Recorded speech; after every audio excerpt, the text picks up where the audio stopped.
Laguna's a track where the Mazdas on iRacing race at a lot, so I had probably hundreds if not thousands of laps at that track, so I was kind of expecting to do well, had it circled on the calendar.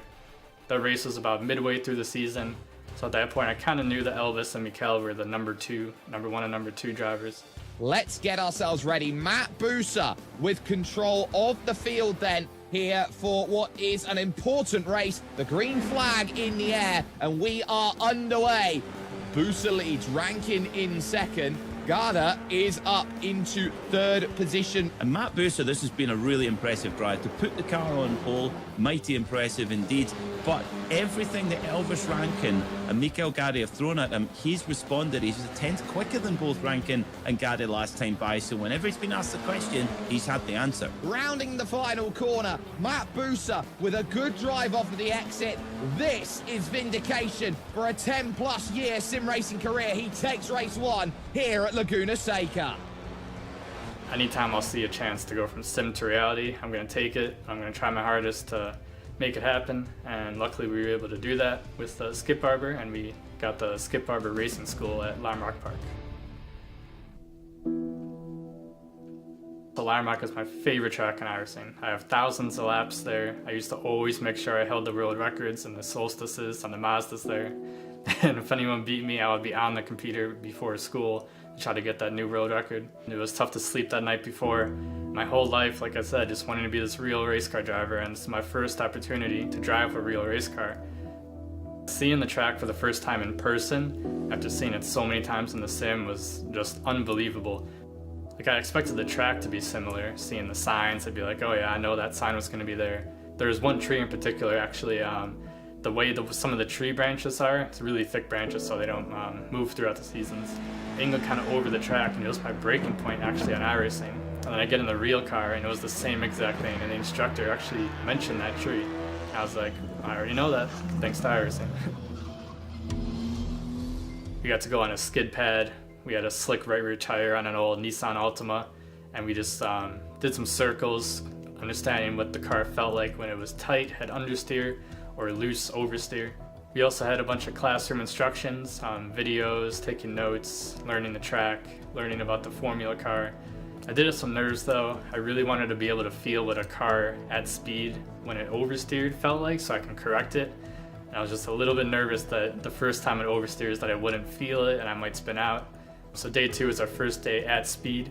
Skip Barber organized it really well. They had instructors at every corner of the track that would watch you. You would get feedback from every corner of the track, where you could improve, what you did wrong, what you did good, and learn, go do another lap, and then right when you complete it, stop again, more feedback. First time at speed, I really did feel the G-forces, especially in the downhill turn. Almost full speed through there, just flat out with a small lift, and that's where I felt the G-forces the most. And the very first session, I had a little bit, I was like a little woozy, like, well, that felt a little weird. And then second session though, it just felt completely normal, got used to it right away.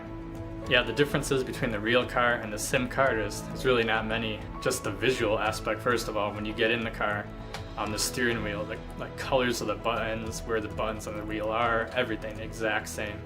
So I had like a really high comfort level just from that alone. When you stomp on the brakes, just the brake pressure I was able to feel and how the car slowed down just felt really natural to me, just like it did in the sim. Going through the corners, I was able to have the same marks that I used in iRacing for getting back on throttle, back to full throttle.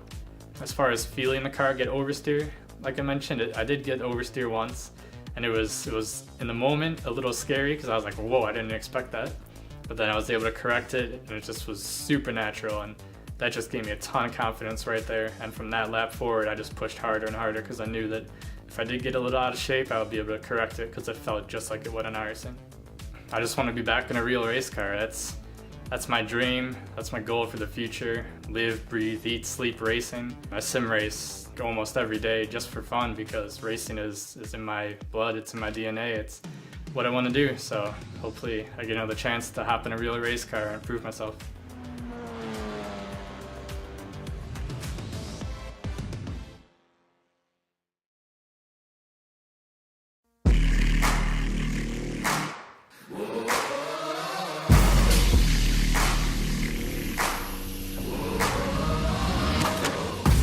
Tonight on Countdown to Green,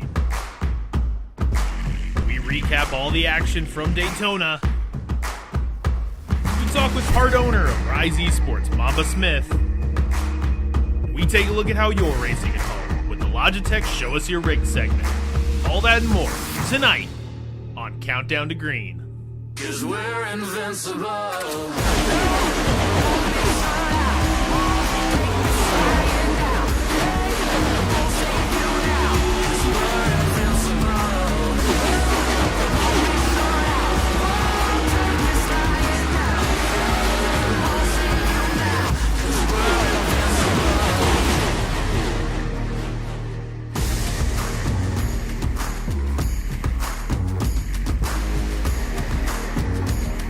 Hello and welcome to the eNASCAR Coca-Cola iRacing series. This is Countdown to Green and we are in Milwaukee.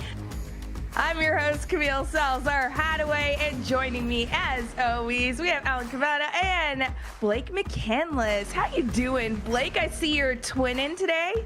Yeah, a little bit. And I guess I think I had the pullover, and I think Alan's got the polo on, so a little bit separate. But I'm excited, Camille. I'm so excited to see a totally different track that we haven't seen in this series history before. It's a different direction, but a good one, I think, for this series to take. So really excited to see how these drivers tackle the Milwaukee Mile tonight. Yeah, it was about 80 degrees in Charlotte today, so I went with polo. But I'm excited for the same reason you are, Blake, is that we're going to the Milwaukee Mile. That was part of the excitement going into this season here in the Coke Series, is that we were going to different tracks we hadn't seen in a while, tracks that are different from the ones you may see on Sunday. We start that tonight going to the Milwaukee Mile. I'm excited. I'm excited as well, and there has been a lot of surprises this season, and we have to talk about everything that we have coming ahead. But before we can do that, we got to talk Daytona. Let's have a look. Lights out on top of the pace car field in the hands of Dylan Duvall. For the first time in 2023, we say, let's go racing at Daytona. This one's going to get woed up before they could even get close to speed. It was contact coming out of the tri-oval. We got some 3 wide brewing middle of the road, and look out, the 45 of Michael Guest hooked up with the 7 of Malik Ray, and they are making some headway. A great save and a great aggressive drive to pit road as they slow it down to pit road speed of 60 miles an hour. That is a group of 4 cars. Cozy, Minter, Zelensky, Lopez Jr. all down pit road. That this incident came from that secondary pack. We've spent the last, 10, 15 laps talking about when they don't make up that ground, they're going to get desperate, it's going to get sloppy, and that's exactly what happened as they went down the back straightaway into turn 3. Pace car going to be off this time. Everybody now going to join a 36-car lead pack. Only one can win the season opener. Green, white checker at Daytona. Green flag in the air. 2 laps to go. Wrecking behind, but will they get to the white in time? It's attempt number 2 at a green-white checker. Overtime restart. Green flag in the air. Kerwin leads it at 2 to go. Kerwin, Minter, Ray, now the one of Bordeaux. Your top 4 cars as they race off of turn number 4 for the final time. What can Tucker Minter do in his first career start? There's contact. Kerwin's into the outside wall, and Tucker Minter finds victory lane in his first career eNASCAR race.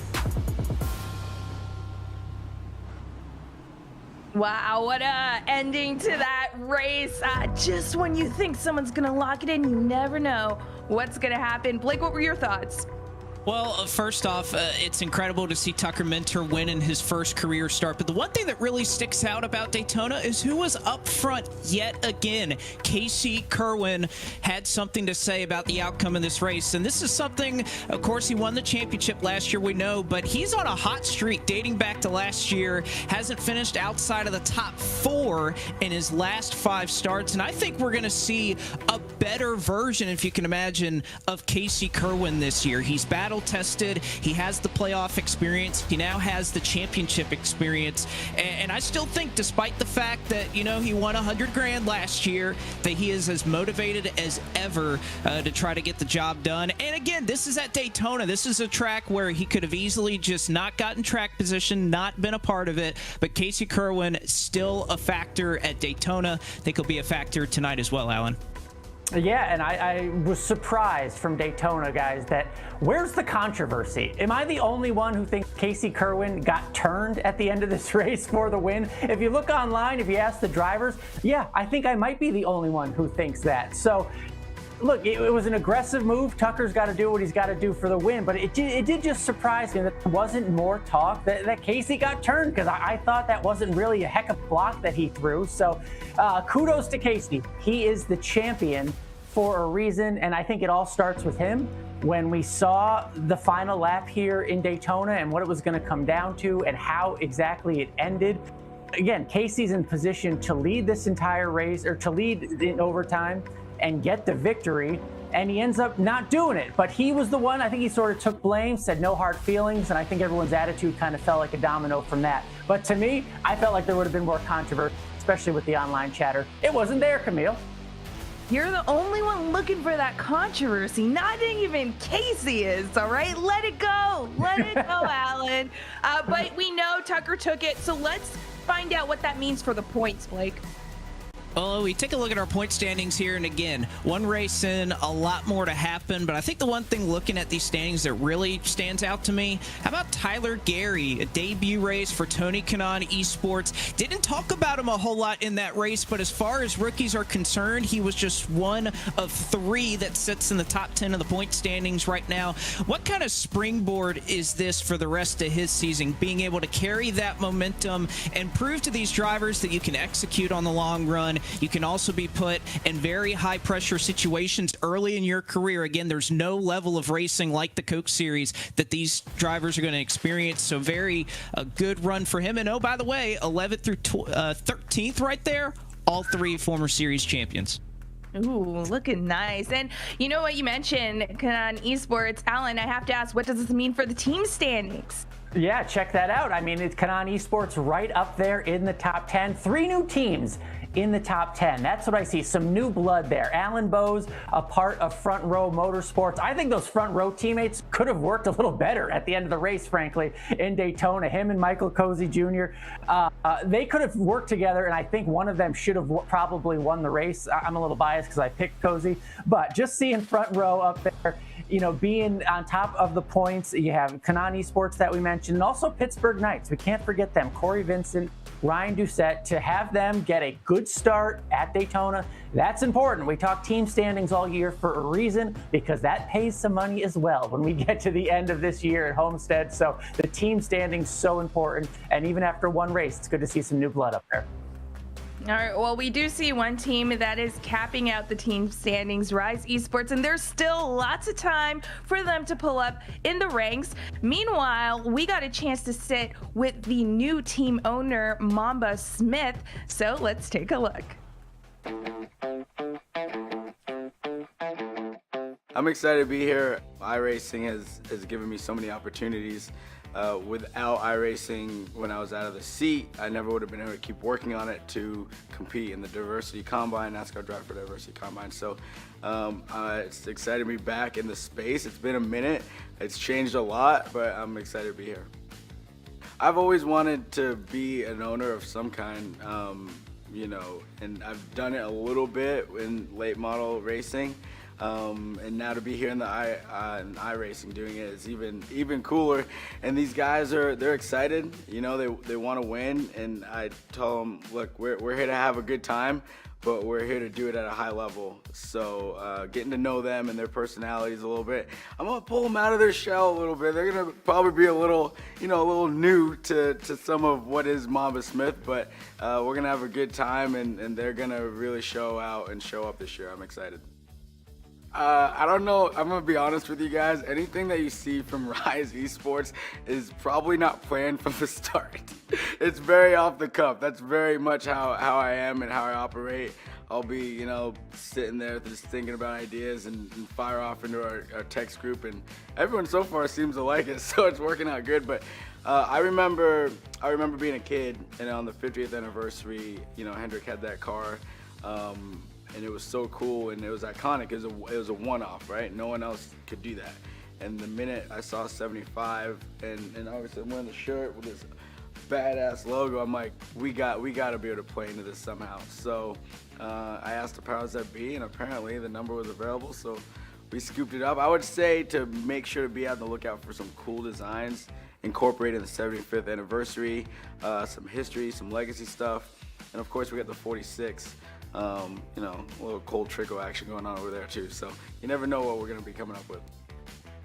iRacing, it brings so much to life, right? It allows us to show what we do on track to a vast majority of people all over the world versus just here in the United States. So it's getting our reach out there, especially me being a short track guy, like to be able to show that part of our sport and our industry, I think is huge, right? And this isn't like basketball or football or any other stick and ball sport where you can go practice whenever you want. Like, this is a training tool for real life.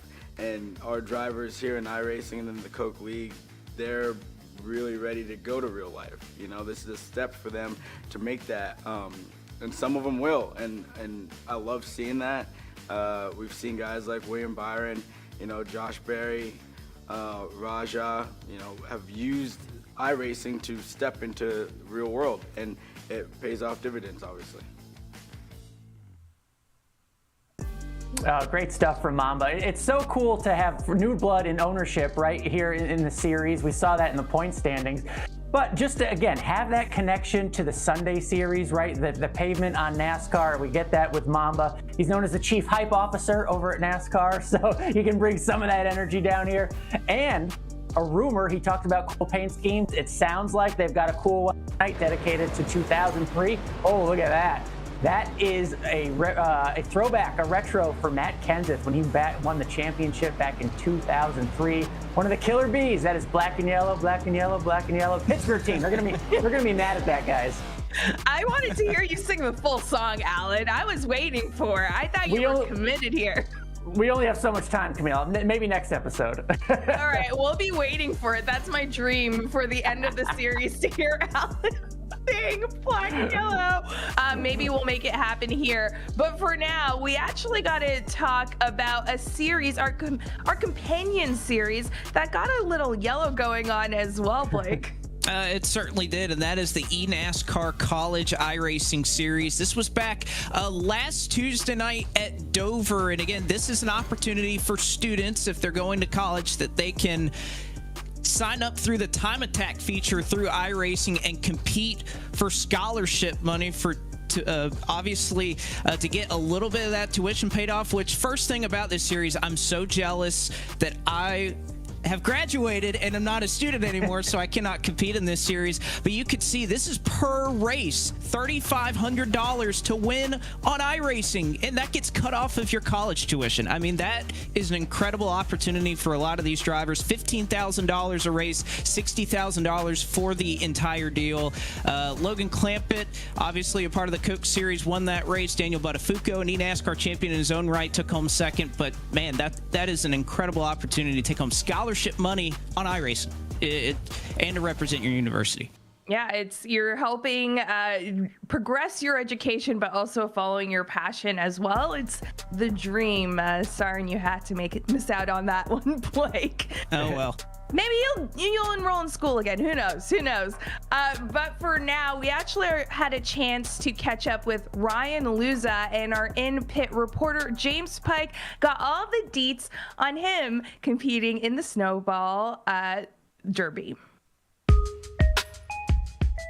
So I ran the snowball a couple months ago, and it had to be the most miserable race that I've ran personally, but it was still one-time thing that not a lot of people get to do, and I never trade it. Just didn't work out. I mean, it's 300 laps, longest race I've ever ran by 200, right? So I was in pain. It was a whole different deal than I could have expected, but it was really cool to race against Thorne, Majeski, all those guys. You don't get tougher competition than that unless you're actually at the cup level of NASCAR. So really, really neat to do that and have that opportunity.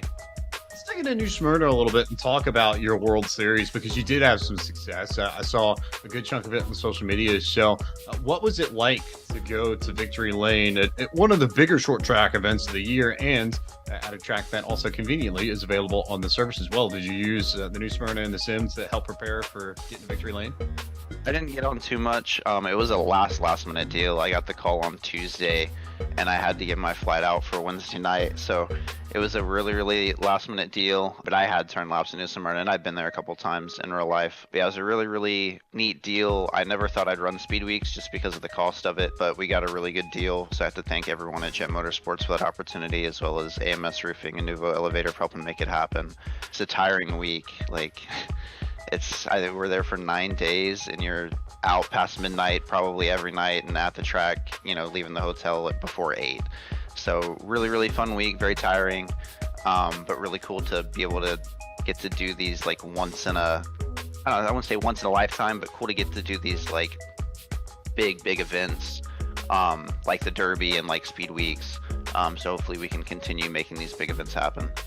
How has running in the sim and being so successful on iRacing helped you gain notoriety in the real life pits? Have there been people that have come up to you and talked about your Coke Series exploits when you're racing in the garages at New Smyrna and Five Flags and places like that? Or does it help market yourself to some of these teams to try and get real world opportunities? I think so. I mean, every single time I make it to the racetrack, I always have at least a couple people come and talk to me about it.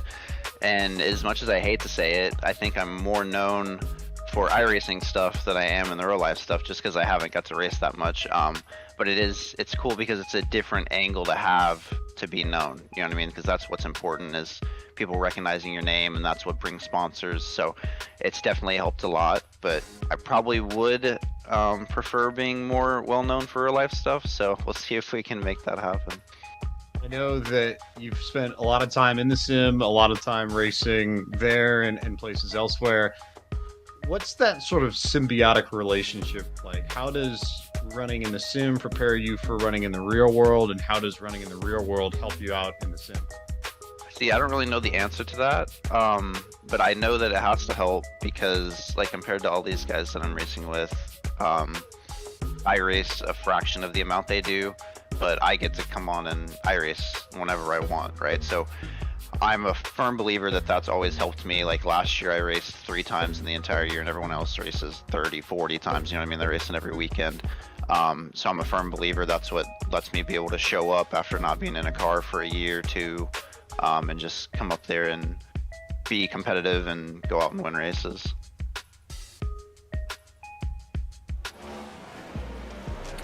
Great stuff from Ryan and James there. And you can see Ryan, this is a live look at practice going on right now. Beautiful. Looks like a matte black paint scheme there, kind of old school. I got to give him credit. I mean, what a racer. We saw the back of his house or wherever he was. I don't think he unpacked a thing, but he unpacked his sim equipment because he wanted to be on racing. So he's dedicated to this, guys. No, that's all that matters, right? And, great to see those paint schemes. I think even Kerwin, those XSET cars are taking a darker shade tonight. But also, I mean, he's not the only one that's been out here racing. Donovan Strauss was the Pro Division champion at the Winter Nationals at Citrus County. Within the last couple of weeks, 3 wins, 2 fourth-place finishes down there. And again, he had never been to Citrus County before arriving on Monday and running down there all week. So Donovan Strauss, one of our very own, I got to talk to him down at Daytona last year about his Legends car driving and him racing at Atlanta Motor Speedway and how much of a help that has been for him in his second year in the Coke Series. I mean, that's awesome. That's amazing. Just to see all these drivers in our series then going and hitting the track IRL. We love to see it. We love to talk about it, and we love to showcase it. And you guys know what I love a lot about Countdown to Green. That's right. I love our next segment because this is where we get to see your rigs at home. This is Show Us Your Rigs by our partners at Logitech. And our first one, Ryan. I'm loving that stream setup. You have the vertical monitor there. Yeah, beautiful. Nice and sleek. This is a desk mount here for Carol. This is nice. Love the pedals down there. Need some cord management, but you're good. You're good. Nice little screenshot right there. The legends at a road course right there. Oh, this reminds me of college a little bit, racing on a laptop. It can be done. It can be done, and it will be done. Whatever it takes to get in the sim, right? Here's a winner. Michael Conti, a winning setup, if you will, in many more ways than one. That's a pro right there. The largest chair I think I've ever seen in sim racing. He's not a big guy either. It's his throne. It's his throne. So this was Ryan Luza. So he was down because he was down there in New Smyrna. He was at Daytona, and this was kind of his temporary setup a couple weeks ago. Unfortunately, was caught up in a lap 1 accident. Didn't really get to compete all that much, but nevertheless, getting it done wherever it might be, even with the wooden chair. Yeah, every kitchen has that chair in America. Yeah. Oh, look at this. This was down at the Daytona 500. It was a packed crowd, so I hope you were one of the lucky people that got to see this Victory Sim setup, because that was one of the many amenities for the hundreds of thousands fans that were down there. Such a cool deal. I feel like we just need to take one of these setups and bring them home.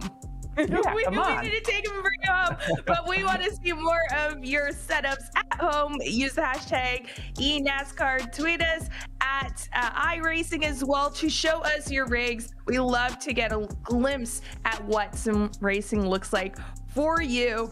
And we got a glimpse earlier at Rise Esports talking to Mamba Smith, but now it's time to take a look at the drivers.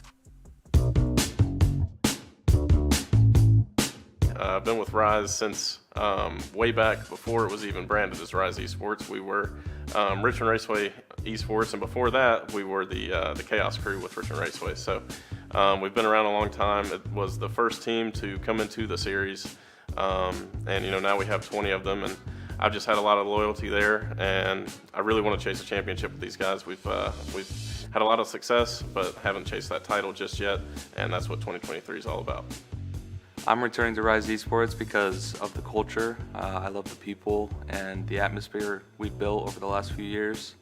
I'm really looking forward to trying to chase the championship this year. The race that I always have circled on my calendar, if it's there, is New Hampshire, and it's there again this year. 3-time winner there, 3 times in a row now, so trying to make it 4. That's a tall task, but I feel like I'm more than capable of doing it. Done it 3 times already, and I know I'll have the team behind me to do it. Jimmy's one of the best teammates you can ask for. Good friend of mine, always has been, always will be.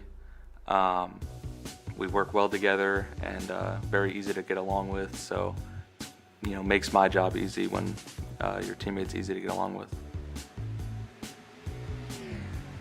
A memory that stands out to me would have to be the 2019 eNASCAR Coca-Cola iRacing Series championship race.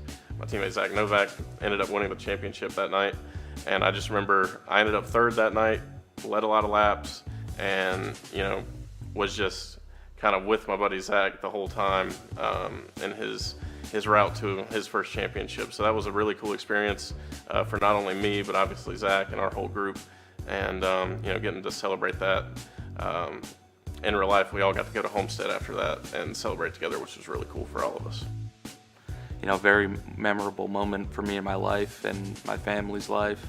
It was very exciting for me. I never really envisioned myself being in that position, and then it kind of just came at me so fast. I didn't really realize how lucky I was, especially kind of struggling these past few years. I really I want to get back to that level, and so I can really appreciate it and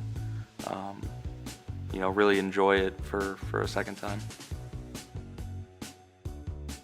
I'm very excited to work with Mamba. He's one of the prominent figures in the NASCAR community right now, and he's a really cool guy. Really excited to work with him.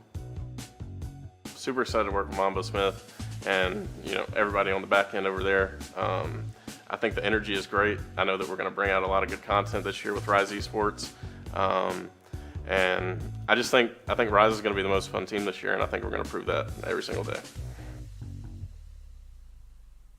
There's lots of passion that you see like these drivers talk about and wanting to get back to maybe a level that they were before, or looking to shake and make some waves on the track as well. You gotta love it.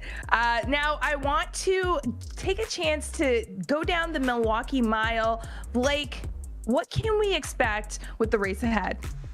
Well, let's take a look at what is up for these drivers at the Milwaukee Mile tonight as we take a look over top right here in West Allis, Wisconsin. Not quite in Milwaukee, of course. It is 1 mile, as the name implies. And interesting note here, and what our producer Drew Adamson has made us aware of. And, you know, I was watching the 1999 Busch Grand National Series race here, and Buddy Baker was talking about the 9 degrees of banking.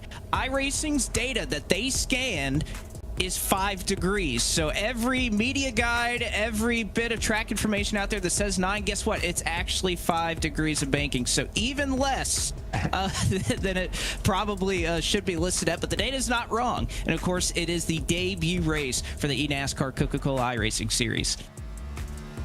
And we'll take a look at a lap here at the Milwaukee Mile. This is going to be a very difficult racetrack to maneuver, and you have a lot of freedom here in 1 and 2. Not only moving around the racetrack a little bit, but shifting. You can dive in the line, and you can do a lot of things, especially on the short run. Shifting will probably be a factor at some point in this race. And then 3 and 4, another corner where you're just wanting to ride on the bottom, and you have to be out of the throttle so much here at this racetrack. You'll get back on the straightaway, and well, that is 1 lap at the Milwaukee Mile. All right, and these drivers are gonna have to take that in and really just try to do their best because you want to get off to a good start in this series. And as we saw last race, anything could happen. And I learned anything could happen with your picks as well. Oh, man. Tough start. Learned about last year's champ. 1 point. Wow, that's impressive. It's hard to get 1 point. Well, let's talk about our picks going into this race. Blake, you start things off. Well, I'm going to start things off here with, there's been some surprise winners at the past at this racetrack. You talk about Buckshot Jones in 1996, Casey Atwood, and I wouldn't say this would be a surprise, but I'm going to go with the 3-time former winner in this series. Joey Brown was storming in the Contender Series this past year, and I think he's going to make not a debut, it's a return after 8 years out of the series, but I think he goes to victory lane tonight. Nice pick. Not bad. But I'm going with, we heard from him earlier. We know his record from Midland, North Carolina. It's Jimmy Mullis. He has won at flat tracks like New Hampshire, the last 2? He's won there 3 times. You go back even further, won at another flat track like Pocono. This, as we've just seen, is a flat track Jimmy Mullis, the man tonight. What did I write down? Jimmy is a gimme tonight. Oh, man.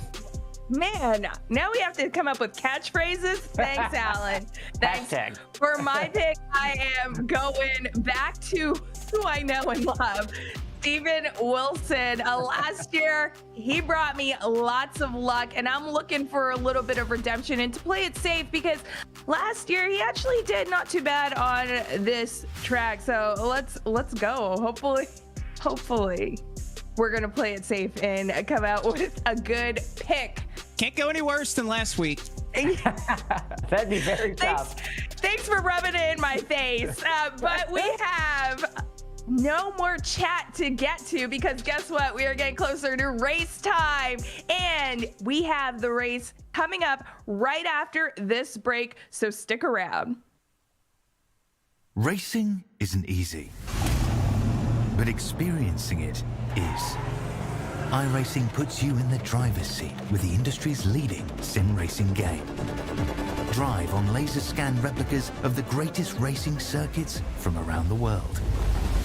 Go head to head against other drivers chosen by skill-based matchmaking to ensure competitive racing at every level. Compete across all your favorite series. In officially licensed cars, engineered to deliver the most accurate driving experience possible.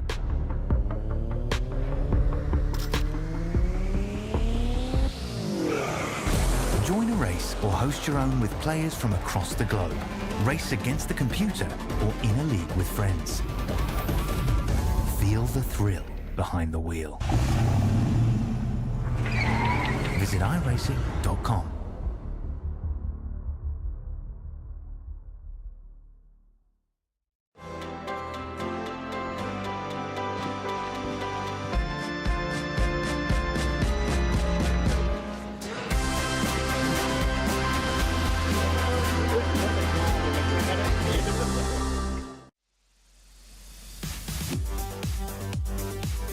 When I hit the wall, this thing shook like crazy.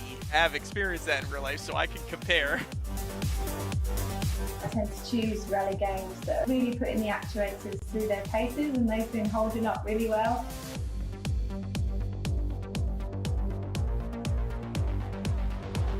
That's exactly how it is in real life. That's the coolest part.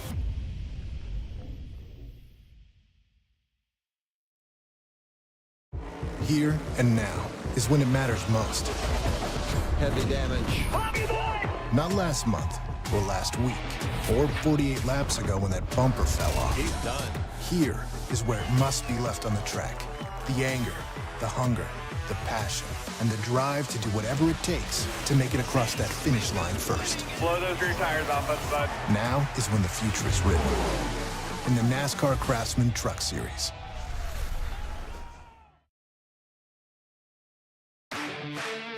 This is our series, where the stakes are always higher, where virtual meets reality. This is the eNASCAR Coca-Cola iRacing Series. Yeah, look at my shine with the blow. This is my time with it though. This is my time to be way at the top. Me and my guys gon' pay out the block. I don't look like wrong. Time's right, and I know the scene's walking in a limelight. Promise you wanna watch like a sci-fi. My guys are high rises, high tide. My crown if you come to my side. I pledge allegiance for lifetime. My squad connected like Wi-Fi. We grind and you see the highlights. This my life. It ain't a game now. Me and you, we ain't the same now. Lions coming out to play now. Opposition out the way now. Out of the way. You wasn't invited. Say you wanna play. I dare you to try it. You don't wanna try me. Don't step up to my team. Yeah, out of the way. Yeah, yeah. Out of the way. Yeah, yeah. Out of the way.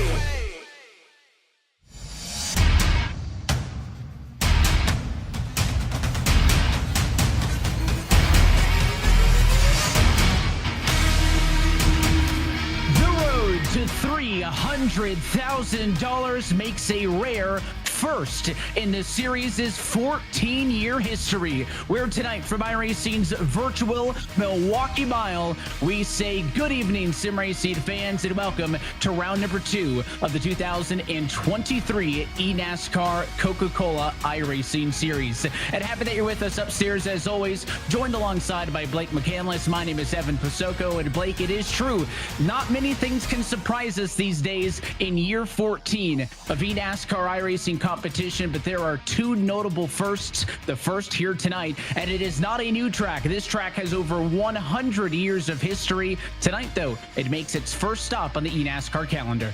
Well, and it's been a part of the iRacing service for a very long time, so it's not new to a lot of these drivers, but again, new in eNASCAR competition, new with these drivers, and again, these guys did not have the opportunity to practice and race against each other like they often do because the Cup Series is at Las Vegas, and they didn't get the opportunity to race against each other in typical A-class competition like they do. So I think there's a lot of unknowns, not only for the drivers, but with these teams and the amount of speed that each of them has.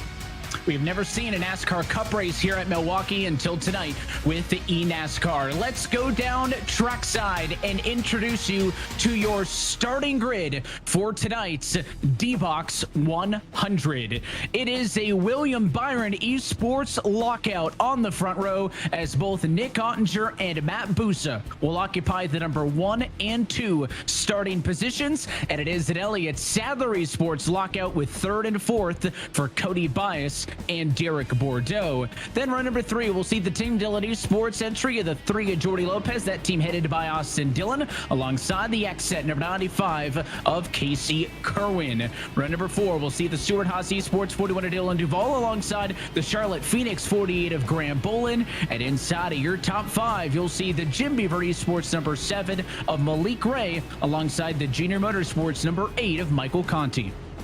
And a good way for Malik Ray to follow up that second place last week. Steven Wilson, Championship 4 competitor for Stuart Haas, will roll off 11th. 12th to his outside will be Vicente Salas for Williams Esports. Back in row number 7, it's Bobby Zielinski, JGR, represented there, along with Colin Bowden, who said he didn't have any practice. Didn't seem to hurt him too much. He starts in 15th.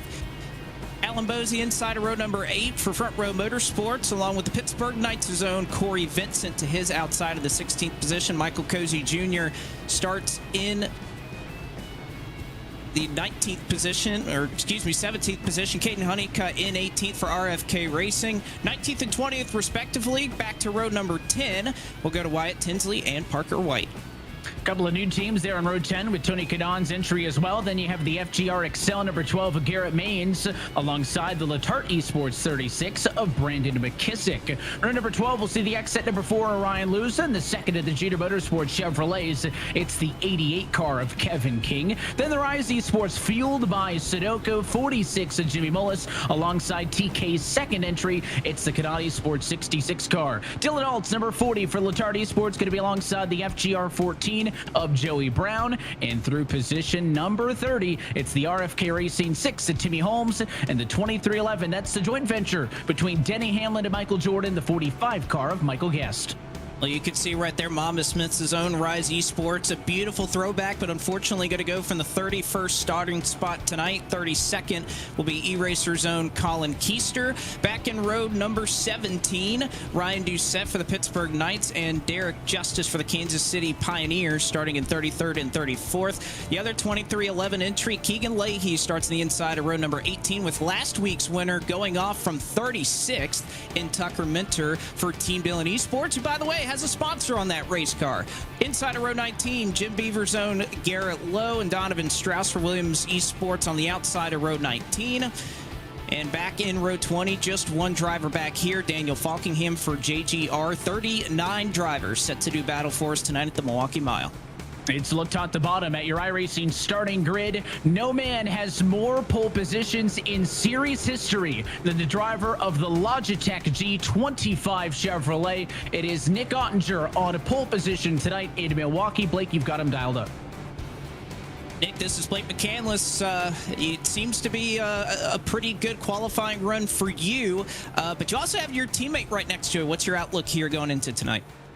Well, going out to the night is pretty simple. We go out, got the pole. Next objective is to go win the race. Myself or Matt Busa, my teammate next to me.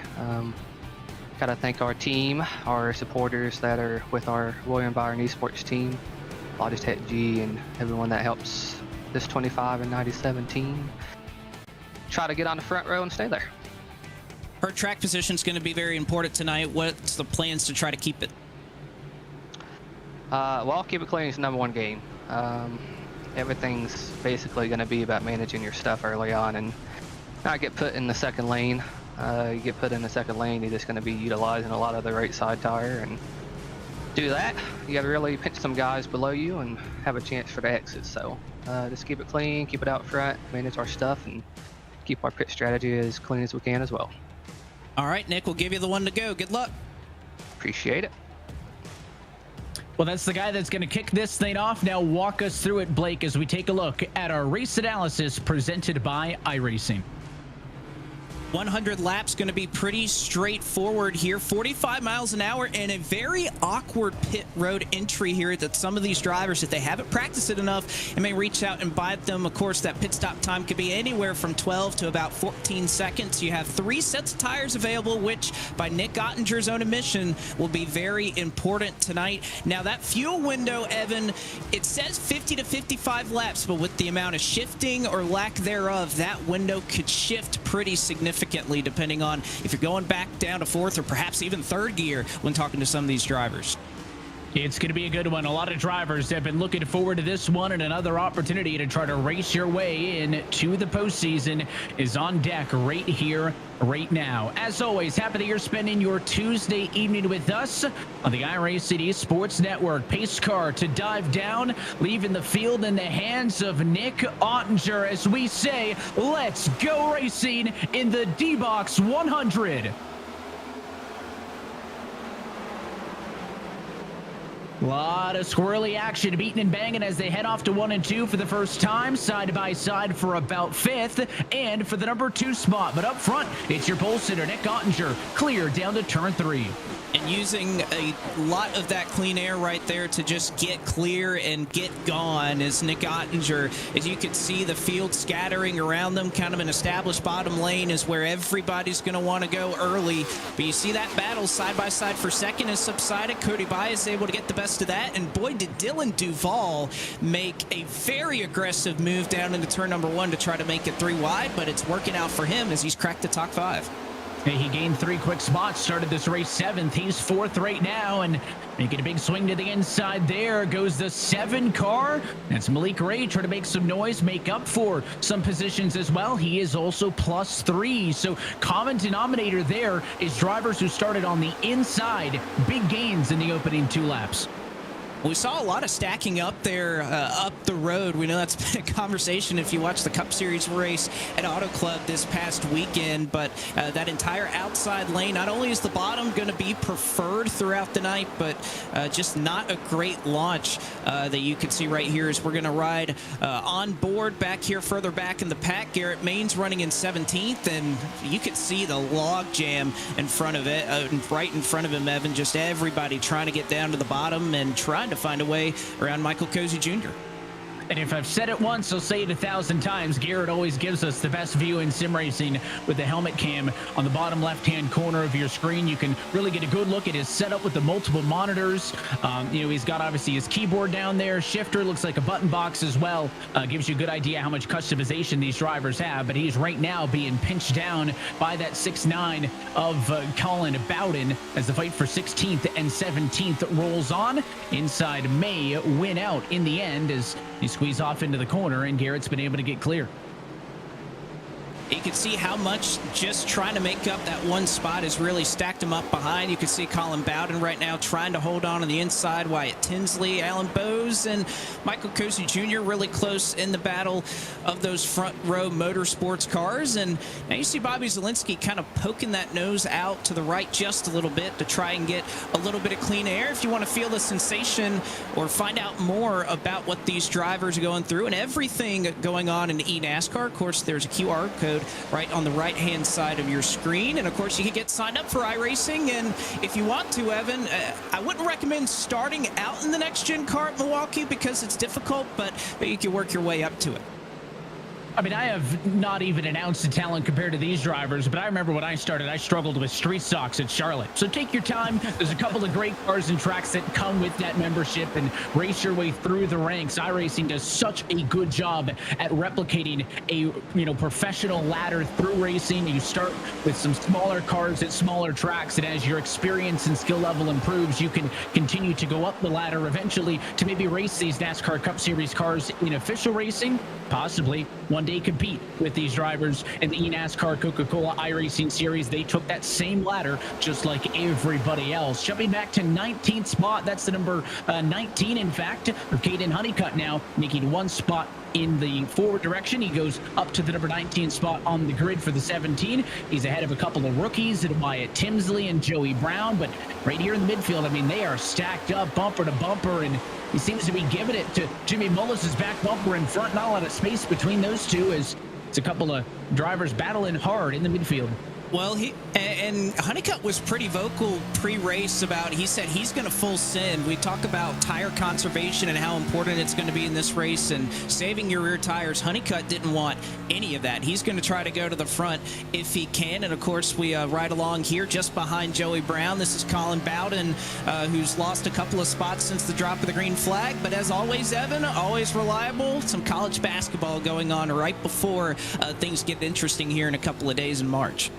I appreciate that it appears that he has moved his either rig around a little bit or just modified the camera solely, I'm going to say, for the purpose of giving us a better view at what's on the TV behind him. And part of me wonders if he keeps one of those ear cups off to have a listen into what's going on behind. But you're right. If he's into the March Madness and making out a bracket, maybe he's doing a little bit of research before he jumps into his pool. But right now, trying to deal with the battle at hand. Somebody else who's fallen back is Matt Busa. Started this race in second. He had that bobble on the initial start up top. He has slid all the way down to P9 right now and left his teammate Nick Ottinger up top to fend for himself. And I think that shows you the difference. Teammates, we know that they have similar, if not the exact same car underneath them, but just that clean air and just not being able to get a good start. He's likely on the outside having to make up time again and again, trying to get back down to the bottom. Wasn't quite able to do it before slotting down in the 9th position. But back up front, it's not going so easy for Nick Ottinger. Right behind him, Derek Bordeaux got a great start. Cody Bias, that is in the 2nd position, who has not let Ottinger get away quite yet. He has not let him get away, and in fact, Cody Bias, the instigator in this battle for the race lead as he is putting the pressure on. Let's bring in the 3rd member of our broadcast team to pit road with James Pike.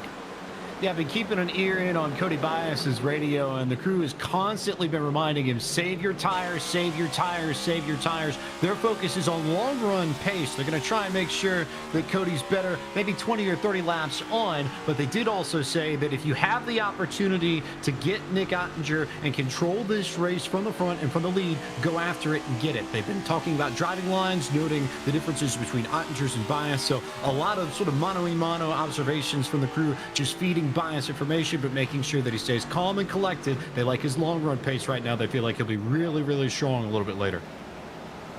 They're doing their best, Blake, to edge a little bit ahead. A 3rd on the back. Jordy Lopez Jr. in 3rd, the highest running rookie in the field right now behind the wheel of that Coca-Cola Chevrolet P3. But it really is Bias who is pushing the issue here. And again, if his team's cautioning him to not drive it too hard and he's just on the bumper of Ottinger, you got to feel like he's putting pressure on the 25, maybe forcing Ottinger to drive more aggressively than he wants to this early on in this 100-lap race. Well, we know how well these next-gen cars can get around these types of race tracks with the wider tire patch or contact patch that you have with the racing surface. These cars are built to go around these flat corners very quickly. We know at the short tracks and the road courses, that's the case with this race car. In iRacing, what that creates is obviously a little bit of trouble between how hard you want to push and how hard you want to save those tires, because we know this next-gen car, once you lose it, there's not really a whole lot that's helping you to try and gather it back, and it can be a struggle for those competitors. But of course, if you want more information on everything going on in the eNASCAR world, not just in this series, but in everything going on in the college iRacing series and more, you can log on to iRacing.com/eNASCAR today. Here's a good look on one of the cars I think you guys touched on during Countdown to Green, and that is that tribute throwback paint scheme, if you will, on Novak's entry to a Wisconsin Motorsports legend, Matt Kenseth. There it is on the right-hand side of the screen. Right now, the number 75 car, P27. It's a good-looking ride on that Chevy Camaro left-hand side, and one of the old-time, I think, iconic paint schemes. Looks like a nice photo from the Rock there on the right-hand side. Yeah, I was at the Rock, not in 03, but in 04 at the final Cup race there. I was all of, 7 years old, but love seeing this paint scheme, albeit that was a year earlier.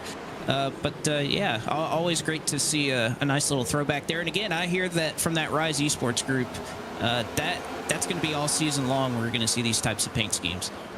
Yeah, we talked about the special Florida-themed paint that they had in Daytona 2 weeks ago. Certainly excited to see what they continue to do through the course of this year. Mid-pack, it's a bit of a kerfuffle around Colin Bowden there, but a 2 wide, and somebody's off and into the grass. It's breached out of a red car. It's Cozy.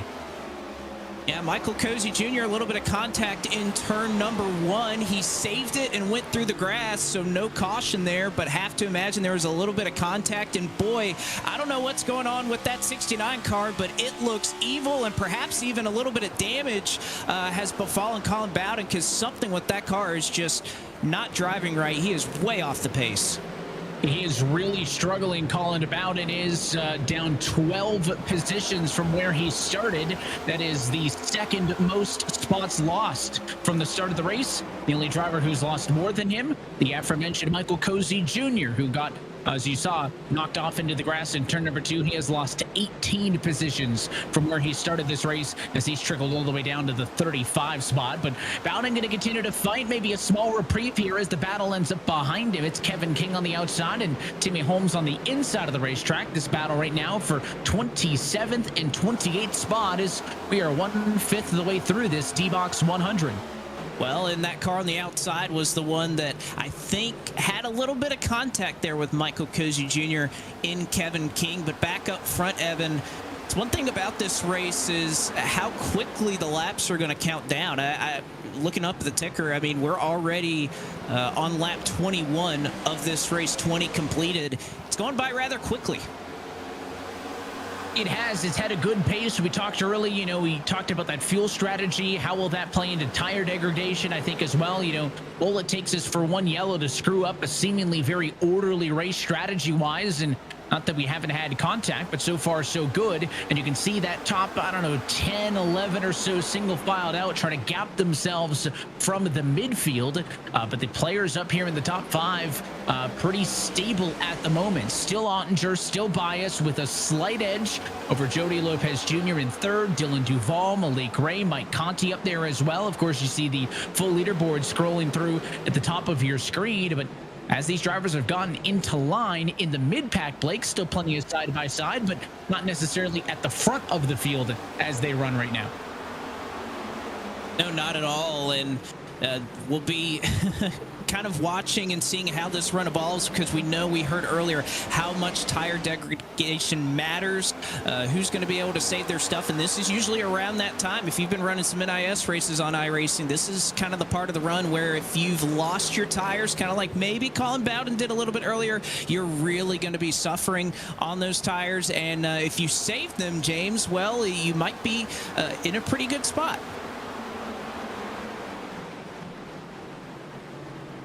Dinner with Colin Bowden for eRacer. And Colin, we've already seen it a little bit through the pack. How crucial is the bottom lane so far in this 25 laps? Oh, the bottom's real crucial. The 4s wrecked the dog, out of me about 3 times. I'd like to get up there and smack the hell out of them one time for it. My tires are shot right now. Has this race been more physical than you expected? That's what I expected. You got a tire that you can't race on and a car that you can't follow behind, so everyone's fighting for the bottom. How do you manage everything over the course of the run?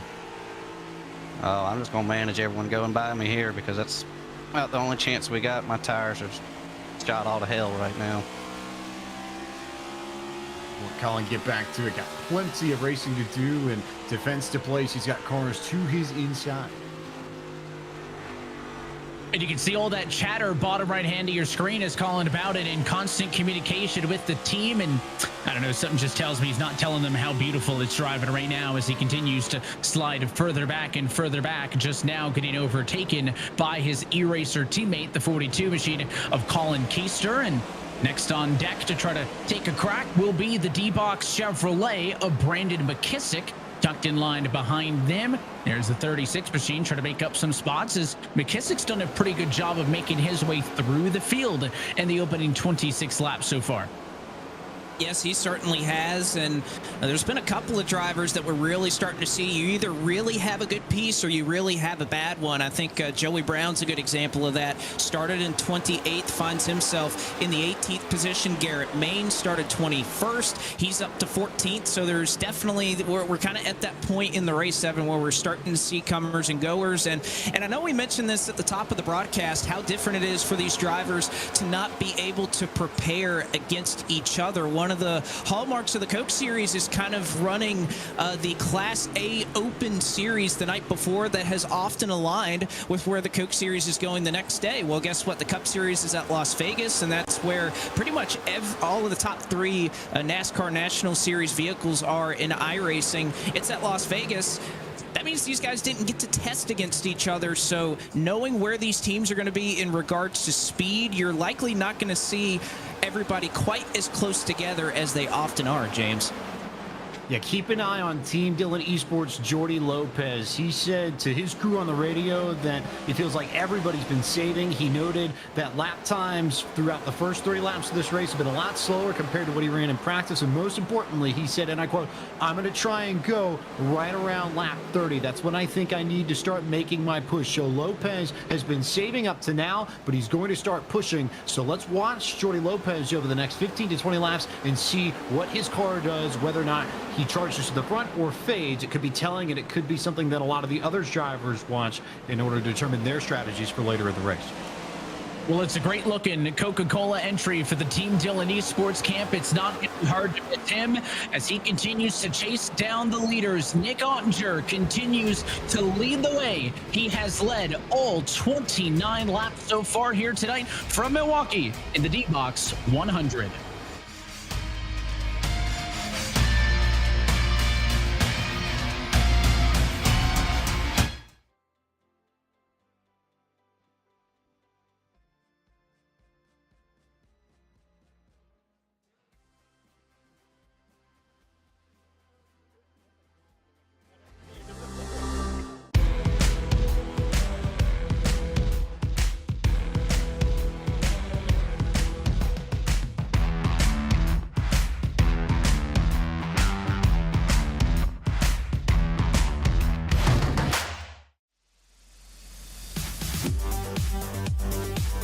When I hit the wall, this thing shook like crazy. I have experienced that in real life, so I can compare. I tend to choose rally games that are really putting the actuators through their paces, and they've been holding up really well.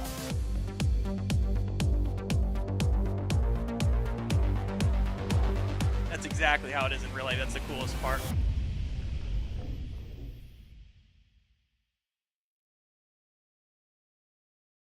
There's a thin line in the NASCAR Xfinity Series between winning and losing, between being the future and being past, between headlines and tailspins, between making history and being it, between the sweet taste of victory and the fumes of defeat. In the NASCAR Xfinity Series, there's a thin line between being a name they know and being a name they'll never forget.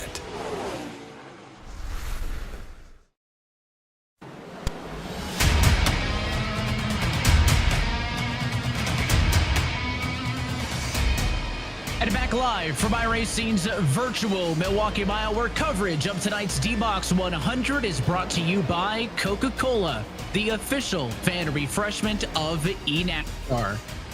By Logitech. Through design, engineering, and a love of driving games, Logitech G takes racing simulation to another level. Logitech G, the official wheel and pedals of the eNASCAR Coca-Cola iRacing Series. By NASCAR. February is Black History Month, and eNASCAR is proud to recognize the accomplishments of past and present icons within the sport. Their contributions of many to the sport should be celebrated as they help fuel NASCAR's past, present, and future. And by D-Box. Make body and racing simulator become one. Improve your virtual race time with D-Box motion technology, providing ultra-precise movements and vibration cues while racing online. We are caution-free through the first 36 laps of tonight's D-Box 100. Your pole sitter Nick Ottinger has led the way, but many other drivers chomping, dare I say, at the bit as we jump on board with that number 7 Malik Ray in P5. And what a great run this has been for Malik Ray. We know his prowess on super speedways. We know how strong he's been on those types of tracks in the past, but it's just never really been able to get a season going with a bunch of great runs at the beginning, but qualified up front. Obviously has a lot of speed, has made up 4 spots since the drop of the green flag. So Malik Ray definitely came to play here in 2023. We'll see what the strategy is, or if he can kind of cut through Dylan Duval and everybody else up front. But I tell you what, Malik Ray, very impressed with this run right here. And the chomping, of course, a reference to the Belching Beaver Brewery on that number 7 Ford Mustang, as he's up 4 spots from the get-go in this one. But we're seeing much more space up front than we did even when we stepped aside 5 to 10 laps ago. That 27 bias no longer on the back bumper to Nick Ottinger. In fact, he's slotted back to Jordy Lopez Jr. That would jive with James's report that Jordy was waiting until about lap 30 to start put the pressure on the guys in front of him. Well, these drivers know when they go and they test kind of what or when they want to start pushing their car, and obviously the thought has been that you can ride around a little bit, at least with Jordy Lopez's team, and try to make up some ground. But I tell you what, Cody Bias is not going to be easy to pass here. These cars, the further up the field you go, it is harder and harder to get by. And Bias, who looked to kind of lose a little bit of ground to Nick Ottinger, has kind of stabilized back with him these last couple of laps. So Bias definitely not going to go away anytime soon or make that pass easy on the rookie and Jordy Lopez. No intent to at all. He is the highest running rookie by a wide margin. Next one, you're going to find Joey Brown down in 15th spot. So great showing here for Jordy Lopez Jr. We talked about it last week, maybe a bit of a gamble by Austin Dillon and Team Dillon Esports to take 2 rookies for their driver class this year with Jordy and then Tucker Minter, but it has been so far so good, and I think 2 really good pickups for them. Tucker's got a little bit of ways to go in 27th, but he is up 9 from a poor qualifying effort for his expectations, so maybe still more to come there. But clearly the race car good in race trim. It certainly is, and you know the one thing with Tucker Minter, and I made this a point in the broadcast last week that yes, he got his career started off with a win. Oh, a little bump right there with Timmy Holmes into turn number 3. But the one thing is that he is not locked into the postseason, Evan. We have seen time and time again that drivers can fall out of the top 20. Not only that, but they have to win perhaps a second time because we get so many winners in this series. So nothing is guaranteed. And look at Daytona, where that car was unsponsored. How about the fact that that is a fully painted livery right there with Global Industrial jumping on board with Tucker Minter? Yeah, well deserved. It was 2 weeks ago at the Daytona International Speedway where we kicked off this 2023 eNASCAR Coca-Cola iRacing Series. And as always, it was in dramatic fashion. Different cars had opportunities to lead and even dominate portions of the race. But as it whittled down towards the end, a couple of drivers came into focus and some late race wrecks and near wrecks gave us an opportunity to go racing and take that race all the way to the end. And it was a thrilling finish. The aforementioned Tucker Minter with an unsponsored car takes the win. Fully wrapped here tonight at Milwaukee as we have our first caution flag of the night. And it sounds like it may have been Colin Bowden. Bowden, who was so loose, it looked like he and Michael Cozy Jr. back in 1 and 2. Bowden had fallen all the way back to 33rd. And I think not only was that car loose, I'm just not sure. Cozy was underneath him, kind of along the rumble strips here at the bottom of turns 1 and 2. A little bit of contact there. Bowden goes around, nobody damaged. But this kind of shakes up this race, 7, because we could have gone nearly 80 to 85 laps is what I heard from some of these drivers earlier on fuel, but this is going to kind of be the money stop already at this part of the race. It's just shy of halfway home, and you talk about the unique pit road here at the Milwaukee Mile. They're going to kind of have to serpentine to the left to make that sidestep onto pit road. It is a very slow 45 miles an hour, and when they're all stacked up like this, you can't afford any sort of mistakes. The popular decision likely going to be tire service and fuel all around. And as they get their service, let's take a look at what happened with Colin Bowden. You talked about maybe Cozy was on the inside, and it looks like the 38 might have gone up a little bit, but certainly Colin Bowden wasn't doing it himself, and he favors their squeeze and Conti. And there's so little banking here at Milwaukee that these race cars are going to want to push as they get into the corner, and just that slightest bit was enough. Let's take a look from behind it. Yeah, there's really not a whole lot to help you correct it. I mean, there's not a whole lot in these next-gen cars anyway, but with only 5 degrees of banking, you're definitely having to rely on very little to try to save your race car. And yeah, I think that's just a move. Bowden was trying to get down to the bottom. Cozy was there. Not sure if there's anything else Cozy could have really done to try and avoid that. But at the end of the day, nobody really is any worse for the wear out of it. I mean, Bowden spins, he needed a new set of tires anyway, Evan, so I don't think he'll mind that all too much.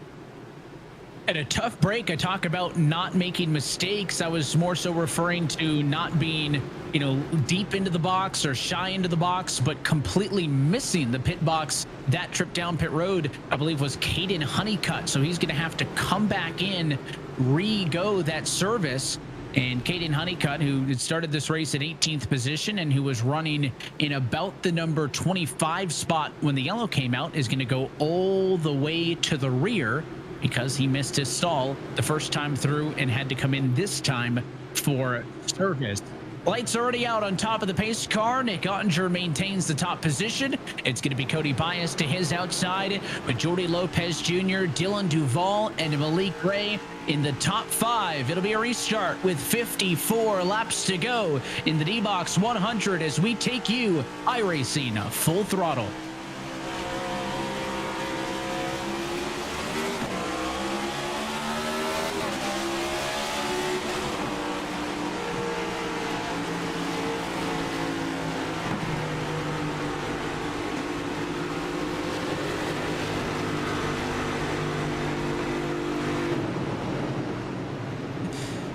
Caution is out yet again. Very, very quick caution off of that restart. Really no indications towards the front of the field that was going to be any issues, but I think deeper back, what we saw in the initial start of this race is what struck here. There was a lot of checking up back on the green flag some 47 laps ago, and I think we saw it again this time, Blake, just much further down that line, and I think that at least played some factor in Holmes going into the wall. He's the only one who gets damage out of that, so we'll wait to see the replay to find out what happened, but certainly looked like back there they started to check things up. Let's see what happened to Holmes. You're looking for the 6 car. But you can see he's kind of trying to anticipate the restart, which again, big issue at Auto Club in the NASCAR Cup Series this season. And I think you could see right there kind of contact with Tyler Gary as Gary was looking to try to make it 3 wide on him. And unfortunately, again, these cars will snap on you in an instant. So Holmes quickly overcorrects it, gets in the outside wall, and will have a lot of nose damage on that number 6 machine. Tough break for him. That's going to force his entry down to pit road for repairs. He's actually right now the only driver off of the lead lap. All 38 other cars who started this race scored on the lead lap. Yellows as well. Going to help a little bit for the fuel mileage, for the tire deg. But it almost feels like once you get this first one, Blake, there's a chance that you might not see another, 40 some odd lap sprint in this one. And if you get a lot of on-off yellows and short runs, then it really opens up pit road for strategy. We haven't seen a ton of that tonight because the only calls to this point have been so universal. Of course, we talk about this eNASCAR Coca-Cola iRacing series, but there's so much more happening in the world of eNASCAR, including the eNASCAR College iRacing series. They are back in action March 21st from Michigan International Speedway to see some of the top collegiate level iRacing drivers competing for scholarship money. That one coming up in about a month's time in the NASCAR Xfinity Series cars. It's always fun seeing these drivers, some of which are competing at this eNASCAR Coca-Cola iRacing Series level, and some who are looking to make their way further up the ladder. But you can see how much these races mean, Evan, because they have more on the line financially than some of these Coke races, because there's just so much scholarship money on the line, $15,000 every single time we come out. So those are pretty intense races when that much is on the line for these drivers. Money always makes you sit up straight and put your elbows out. This time for the restart, we'll jump on board with your P10 runner, Matt Busa. It's the Logitech G onboard camera. It's a restart with 50 laps down, 50 laps to go.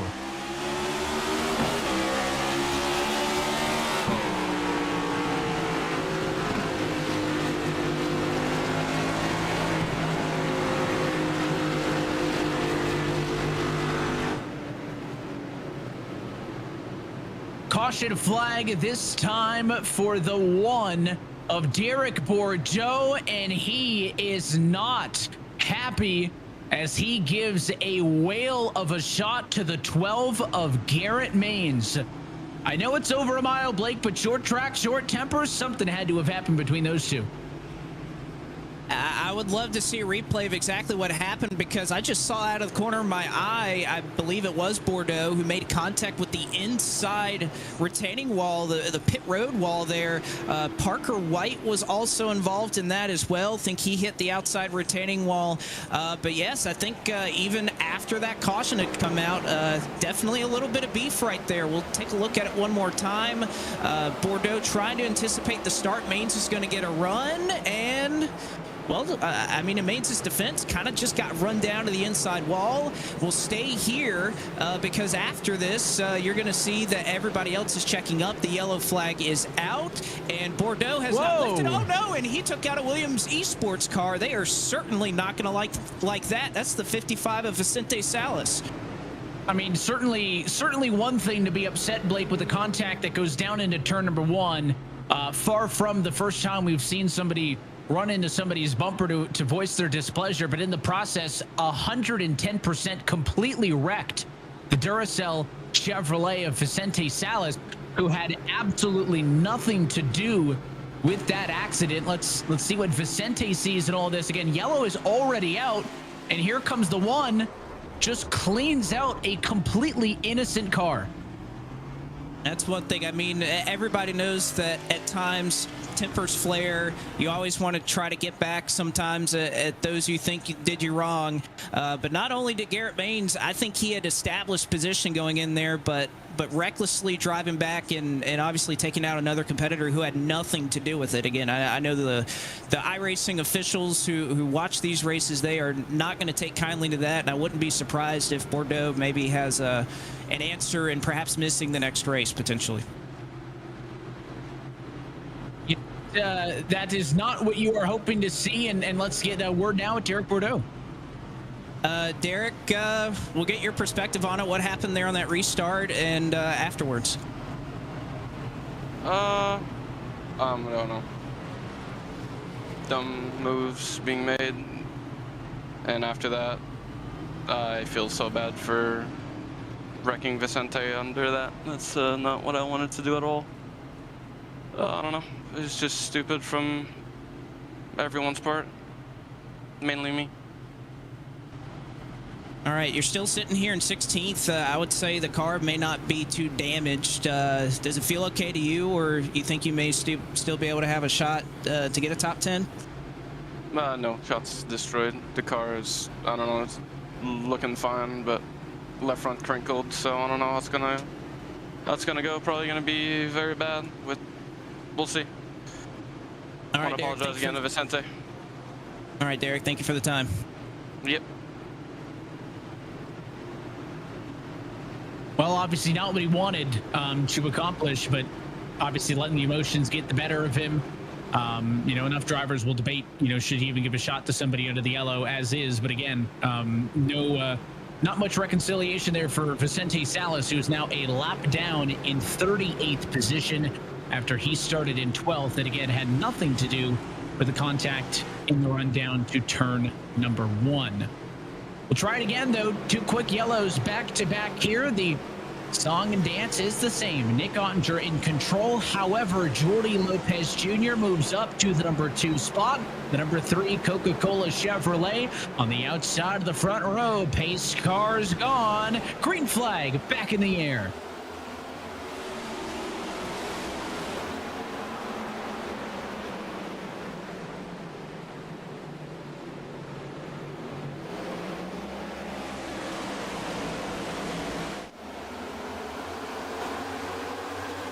Look at all those cars trying to look to the inside, almost 3 wide up front, but Lopez able to seal off Malik Ray there as the top 3 get single file. They're going to fight for 4th behind as here comes Michael Conti trying to get to the outside of Dylan Duval. Quietly been one of the quicker cars out here. is Malik Ray. You can see a little bit of smoke up the road. That is Jimmy Molis as we ride atop from Kevin King. A slide out of Molis, who I think may have had a little bit of contact there with, I think it was Joey Brown as they were racing down the front straightaway. They kind of went after it a couple of times, but nevertheless, Molis saves it. May have gotten a little bit of damage and may have even had a little bit of help with a couple of other drivers, Dylan Alt and perhaps Derek Bordeaux. Yeah, something happened, and Joey Brown said over the radio, I was loose through the whole corner, so I wonder if he just got loose and hit the fence or slid into somebody. We'll have to wait to see the tape, but it happened just outside of the top 10, and obviously snowballed to collect a couple of other cars. The one machine got a big chunk of that one. Derek Bordeaux is the one who we saw go sliding to the outside wall, and let's rewind the tape and take a look at the D-Box replay here. And yeah, unfortunately was loose off of 4, and then the 46 car was there, and yeah, just all accordion as he got punted off to 1. Yeah, I think Brown a little bit loose, also wanting to protect that inside line a little bit. Now that we've gotten some laps under our belt, and I mean, these tires are still cold, these cars are very sketchy, and Brown trying to protect the track position he's made up. He started 28th, he's all the way up to 14th. You can see Molis kind of gets the worst end of it, but Brown hangs on. Unfortunately, Molis for Rise Esports not able to do so. Unable to, and again, after some 40 some odd laps of green flag racing, now 3 yellow flags back to back to back, and I will claim no responsibility, certainly not the commentator's curse, if just saying the obvious that you're going to get 1 yellow, you're going to get them all stacked up. I've caused many over the years. These are not them. This is, a short track. It's a flat racetrack. This is to be expected. And the issue is you get to 42 laps to go. You can't say, oh, we've had 3 cautions in a row now, let's back it down and take it a little bit easier. No, these yellows are taking valuable green flag laps away from drivers trying to progress, Blake, so they're only going to continue to get more aggressive on these restarts. And we've seen that with guys trying to undercut people the second they get to the start-finish line. Well, and it's the product of, everybody knows at the end of these races how important track position is, and you can make these moves, and you have to make them up on these restarts. We hear guys both in the virtual world and in real world talk about it. You got to make up spots when you have the opportunity to do so. And on these restarts, if you can get a good launch, you can send it in 3 wide and make up 3, 4, 5 spots all at once. And of course, you can look at our picks right here. And, Camille had a rough week last week, but I think right now, is sitting right at the top of it right there with Steven Wilson, which, by the way, Joey Brown, right to his outside. They're going to be right alongside one another as they're going to get lined up side by side. They're kind of in the hornet's nest, not where really I'd want to be, a couple of rows back where drivers have been awfully aggressive and I will say assertive with their moves. Have not seen a lot of give on the last couple. And again, I don't know, Blake, is it an issue because at a flat track like this, it's difficult to make passes that you have to be this aggressive immediately on the restart to get to somebody's inside? It just seems like, again, even if you're blocking somebody down to the wall, they are all over each other trying to make a pass as quick as humanly possible. We obviously didn't really see that on the initial start, but that was 60 some odd laps ago. Certainly so. I think that again, restarts, you have to make up the spots when you can, and that plays such a big part of it. Of course, there's far more than just the asphalt world out there to enjoy. The World of Outlaws dirt racing game is available now for Xbox One, Xbox Series X and S, and of course the PS4 and the PS5. You can learn more, including how you can get yourself a copy at worldofoutlaws.com. So enjoy the asphalt action here on the service. Plenty of dirt racing over here as well. And get yourself the World of Outlaws game and enjoy what it's like to drive some of the most incredible race cars on the planet. 39 laps left on the scoring to pile on this time by. Let's take the perspective of Dylan Alt in P16. Green flag back in the air.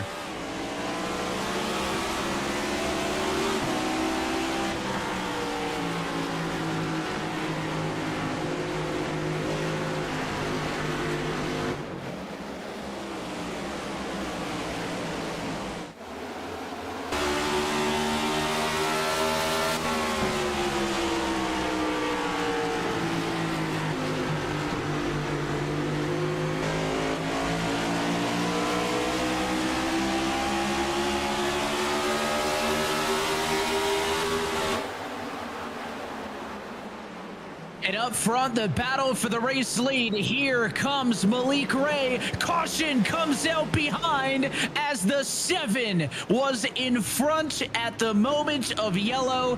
It is an incident involving Jimmy Mullis, but the timing of the yellow means that Malik Ray, I believe, is your new race leader. And he did it with the bump and run on Nick Ottinger, who blocked him all the way down to the inside. And I think it was contact with Joey Brown that brought out the yellow flag as he went down to protect. And we see the end of the pit wall. We talked about it on the last restart with Derek Bordeaux causing an issue, but Joey Brown gets the worst end of this one. Gets the worst end of this one, and it sends us under the yellow flag with less than 40 laps to go, but we have a new race leader. Malik Ray takes control of the D-Box 100 when we come back. Less than 40 to go from the Milwaukee Mile.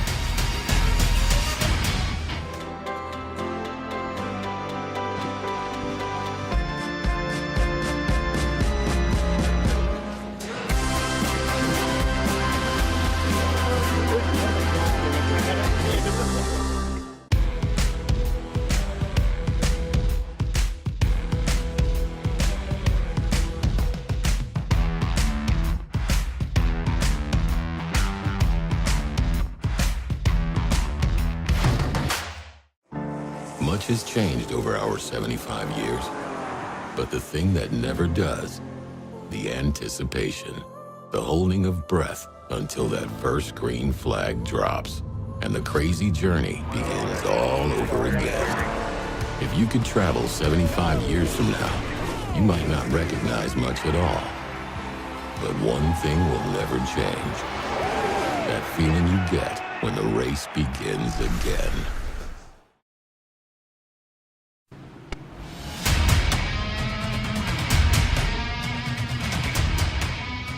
Coverage of tonight's race brought to you by our friends at Coca-Cola, the official fan refreshment of eNASCAR. By Logitech. Through design, engineering, and a love of driving games, Logitech G takes racing simulation to another level. Logitech G, the official wheel and pedals of the eNASCAR Coca-Cola iRacing Series. And by NASCAR. February is Black History Month, and eNASCAR is proud to recognize the accomplishments of past and present icons within the sport. The contributions of many to the sport should be celebrated as they help fuel NASCAR's past, present, and future. We take a second look at the most recent incident that has us under the yellow flag in tonight's D-Box 100 involving the 46 Sunoco entry off into one. You can see Jimmy Mullis, kind of some collateral damage in that one. It kind of started a little bit further up the road. But Mullis spins out, is able to collect it. He's been a part of a couple of incidents tonight, but aside from just a little bit of damage, I mean, his car is not that badly hurt, I would say. He's still on pit road making repairs, but we'll leave it now to try to beat the pace car. But I think the biggest story, Evan, is that over the course of that run, Malik Ray takes the lead from Nick Ottinger. Yeah, the timing of this incident was everything. As you see another look, there's Brown to the bottom, car low, 42's there, squeezed into the pit road wall. Not the first time we have seen a similar incident, and as that happened behind, we were watching the move up front as Malik Ray put the bumper to the number 25 machine of Nick Ottinger that went to the inside of the racetrack to try to make the pass. And again, when the yellow came out, the 7 had a slight nose in front. That is how the race leader is determined when a yellow flag comes out here on the service, and therefore Malik Ray assumes the number 1 spot. Nick Ottinger had, until that point, led nearly every single lap consecutively through 61 laps, but now the 7's got an opportunity to make some noise. It is going to force the 25 of Ottinger to the outside. The bottom has been the better place to restart tonight. The outside has dealt with quite a lot of checkups. Ottinger plastered on the door of the 7 Ford Mustang. Conti as well, all over race leader Malik Ray. Green flag in the air, 33 laps to go.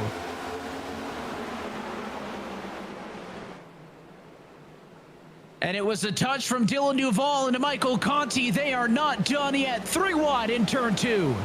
Lopez gets the worst end of that. Conti held on to it, but obviously wasn't all that pleased. And oh, by the way, haven't mentioned him a lot tonight. Casey Kerwin running up here, trying to snatch the third spot away from Michael Conti.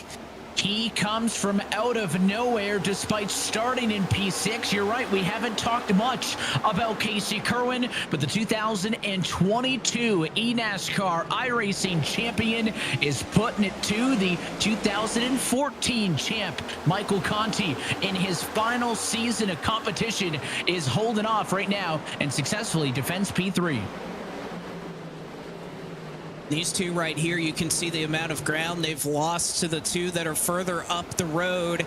And now what's Nick Ottinger's car going to do now that he's in a little bit of dirty air, that Malik Ray is controlling everything? You can see these two battle for third. Conti, you know, a little bit of a smirk right there, I'd say. He's focused, but probably a little more relaxed than I would imagine. And of course, Casey, you could see a little bit of communication going on that you can watch either here or, of course, his Twitch stream, where you get to interact and see everything from his vantage point as well. And caution is out.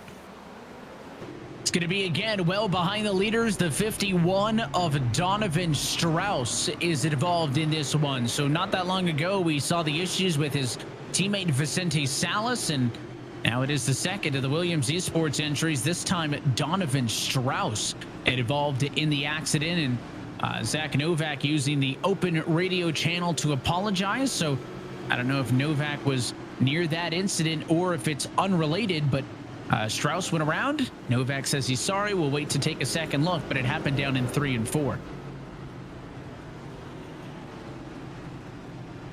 See if we can't get one more look at it. Malik Ray running up front right now, but oh man, this is going to be the separation and tire strategy. And well, they faked me out, Evan. I was just thinking that everybody was going to come down and pit, which would kind of be around the time you'd want to do it if you're up front. But I thought Malik Ray was just about to get hung out to dry by everybody in the field. Yeah, we will eventually see some takers, but they're way down in the 20s. Guest, Keister, Doucette, Leahy, Lowe, and Strauss all down in the pit lane, but not amongst the leaders. And let's take a second look here. That move to the bottom, maybe a bit of a half block from the 38 of Cozy, and maybe another touch in there as well. But again, you got guys slicing and dicing. The straightaways here at the Milwaukee Mile are not that long, and here's his perspective from behind. As you can see, a bit of a twitch there. I mean, that gap closed up quick, but he certainly had the car on the bottom. He had the car on the bottom, and it was contacted a little bit with Cozy and Colin Bowden. I think Cozy was looking for the middle there. Bowden kind of cuts down and is looking to take a different line. They don't agree with it, and I would say, yeah, Strauss just kind of an innocent victim right there. Not much he could have done.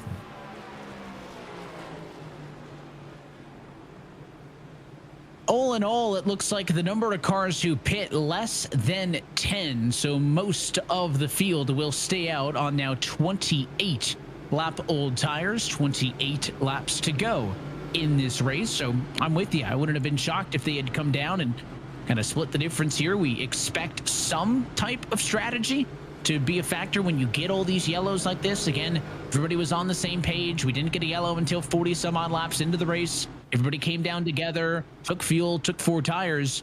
Since then, we've started to see a couple of cars trickle off, but the race leaders continue to stay out. As let's see what McKissick's perspective of this was. He was well behind where the contact happens, spins in front of him, and just squeezes by. The D-Box 36 lives to tell the tale of another turn as he was able to avoid that accident and should be seeing the lights go out on top of the pace car this time by. Nice little miss right there from McKissick, but you have to remember, Evan, this isn't exactly when you talk about the amount of life we've had on these tires. They have not all been green flag laps. Now, we did see about a second of fall off earlier over the course of that first run. It was about 40 laps, and the race leaders fell off about a second. So there is a little bit of tire degradation, but the name of the game here time and time again has been track position, and these leaders are willing to do anything it takes to keep it. The road to $300,000 is a long one, and for more information on the schedule, the standings, and even information on how you could one day qualify in to the eNASCAR Coca-Cola iRacing Series, log on to iRacing.com/eNASCAR today. and join us as we race all the way to that Homestead finale in September. And more broadly, for more information on how to start your sim racing career today, go to iRacing.com for more information. This time, we will have 26 laps left to go on the board. I think the question really is, how long of a short run will this one be? Malik Ray to the inside of Nick Ottinger, Kerwin, Conti, Maines, your top 5. They wait for the restart zone. The 7's in control. He holds and waits and gets a great jump to turn 1. He's able to get away a little bit, but further back, we see 2 by 2 by 3, almost with Nick Ottinger up there for third. How quickly can these drivers sort it out? Because you don't want to be battling each other and allowing Ray to get away, as we see a big block here from Lopez all the way down to the grass on the back straightaway. Using every single inch of this racetrack as the top 2, maybe 3 or 4 single file themselves out, and here comes a dive to the inside. Look out for Duval. He will force his way through, but he'll get touched by Garrett Maines. Duval into the outside wall in turn 2, and now the 97 car spins in front of the field. Caution flag is out. It is a mess in turn 2. All these drivers are fighting for their life. That's exactly what Casey Kerwin just said. As Duval put a sin down to the bottom, Kerwin, I think, crossed over and may have made some contact with Jordy Lopez Jr. And then everybody stacks up, and a couple of drivers who really had nothing to do with the beginning of all of that in the middle of 1 and 2 wreck off at 2, trying to check up and just avoid all the calamity that was going on. It just really continued to snowball, and we saw it all unfold live as Dylan Duval made that aggressive 3-wide move. It was to get to the inside of both Casey Kerwin, who was up top, and then that 3 of Jordy Lopez Jr., who was in the middle. We saw them get together, and then the touch that came from the 12 of Garrett Maines, I thought that was going to be the end of it. And then as we watch all of that unfold, look for the 97 Logitech Chevy a couple of rows back, right? They're all bouncing off each other. People start the checkup, and then the 40 gets into him, and then he'll get into the 27. And at that point, you got 2 cars hooked in front of the field, and it's a parking lot. My goodness, how did Wyatt Tinsley drive through that? He was right in the middle, right in the thick of things. He gets through. We'll see another vantage point here from Michael Cozy Jr. He's a little bit behind. You could see the smoke start to develop a little bit. And I think he's going to have a nice miss here. He checks up a little bit, finds a gap, and is just able to drive right by it. Certainly a lot of skill in that one. A little bit of luck never hurt as well. As you mentioned, he saw the smoke. You could hear him lift off of the throttle, tried to coast. It's careful because you got to make sure to not hit the car in front of you, but also not get run over from the car behind you. Through all of this late race chaos, again, is that move to the race lead by the 7 of Malik Ray. Blake, you're dialed in with him. All right, Malik, you're sitting up front here, 23 laps to go. A lot of chaos going on behind you. What's kind of going through your mind right now as we continue to count the laps down? I'm just trying to just do the best with what I got. I know they're pushing me on the restart zones, but I don't blame them. Like, they're just trying to get everything they can get. But hopefully I can hang on for the last 22 laps. All right, I'm just hearing that we may be going to single file restarts. How much do you think that helps or hurts you here down the stretch? Hurts me a lot because I feel like I'm going to get punted. So I wish that they would change that, but I'm not in the admin room, so it is what it is. All right, Malik, we'll let you get back to it, and hopefully we'll be talking to you here in 22 laps. All right, thank you, man. I was just going to make sure to not say it while he was on the radio, Blake, to jinx anything, but Malik Ray in his 5th season of eNASCAR competition in search of career race win number 1.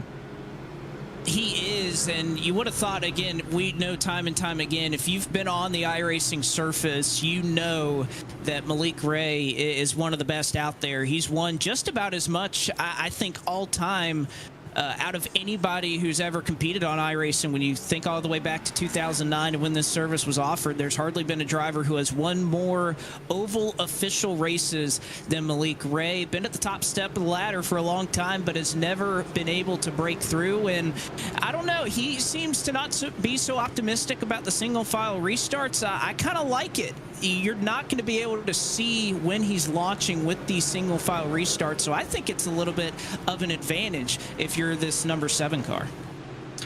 And drivers back in traffic, not a fan of it either, because it makes their moves more difficult, as Graham Bolin has quietly snuck back into the conversation. He's somebody else who started top 10, but admittedly we have not talked much about. But is Charlotte Phoenix Toyota in P7?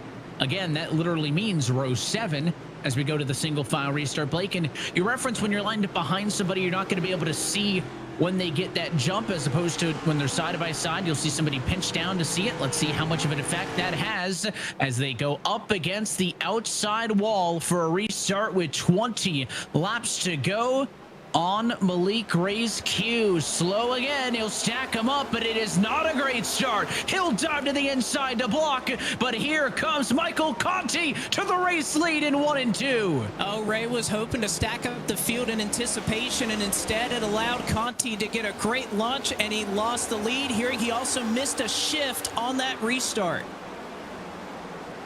So he mentioned he wasn't a big fan of it, and a mistake on the restart will put Michael Conti to the race lead for the first time tonight with 81 laps down and 19 to go. What was the battle for the race lead, now the fight for second, as Malik Ray tries to hold off Ottinger. And you remember, Ottinger got a bump from Malik last time. Something tells me the 25 not going to be afraid to pay it back, as you see the 95 and the 18 car side by side for 6th.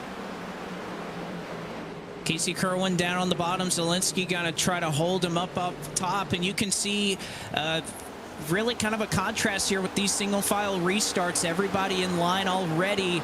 It's going to make it a little bit tougher if you're further back in the field. Obviously, more rows means you have more distance between you and the race leader, so everybody kind of sorting themselves out quickly, but we'll try to make up for that in as quick a time as they can. And boy, is Michael Conti driving away from Malik Ray. Let's listen in to the restart with the 7 and Malik Ray. Blake, and talk us through it.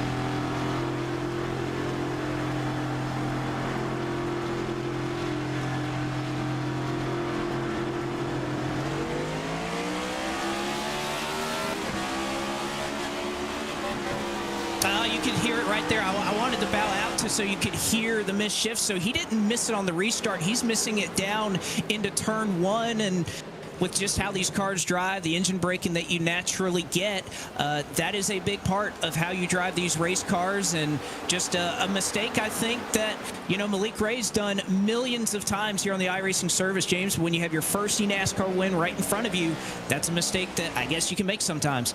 It was an unfortunate break for Malik Ray, but a big break for Michael Conti. And just before we went back to green flag racing, Conti and his team got together and they discussed, and Michael very emphatically said over and over, he said, guys, my pace is on the short run. If I get space, I have to go now, now, now. So Conti is full bore here in the final 16 laps to try and build as much of a gap as he can to maintain the race lead and go to victory lane. And that's obvious for Michael Conti, the 13-time race winner, the 2014 series champion, has checked out to a 1-second advantage over Nick Ottinger, who has passed Malik Ray now for 2nd and 3rd on track. It's the biggest advantage we've seen from anybody all night long. And we talk about saving. Well, guess what? You're not saving at all. And Michael Conti using that clean air to his advantage. And listening into Conti, he's not even shifting up to 5th gear. He is just riding around in 4th gear, using that engine braking that's so good on these cars on the iRacing service, and just putting it to full use as he's clear of Ottinger. He has clean air. And again, with single file restarts, that's kind of one of the things that changes, is everybody's kind of settled out a little bit quickly. So you're not having to worry about cautions perhaps in the way that you once would. Yeah, it obviously had the intended effect of when we were side by side, we couldn't get more than 5 laps in without the yellow. We've been able to get green flag underneath us, Blake, but a lot of drivers weren't happy about needing to go single file, as we see the 17 and the 38 go side by side. Why would there be frustration for the drivers in the midfield? Well, if you're Matt Busa, I know he pit and took tires, and if you take tires and all of a sudden the gap to the leader has almost doubled because of single file restarts, Yeah, I think you can understand that frustration. Now, they were warned 2 cautions ago that we could be going to single file restart. So the drivers had a little bit of heads up on the potential of it. It's within the rules that they can enact single file restarts if they want to, and they elected to make the decision. And I think you said it best. It is having the desired effect. We've gotten some green flag laps back under our belt here as we look at the battle for 18th between Caden Honeycutt and Michael Cozy Jr.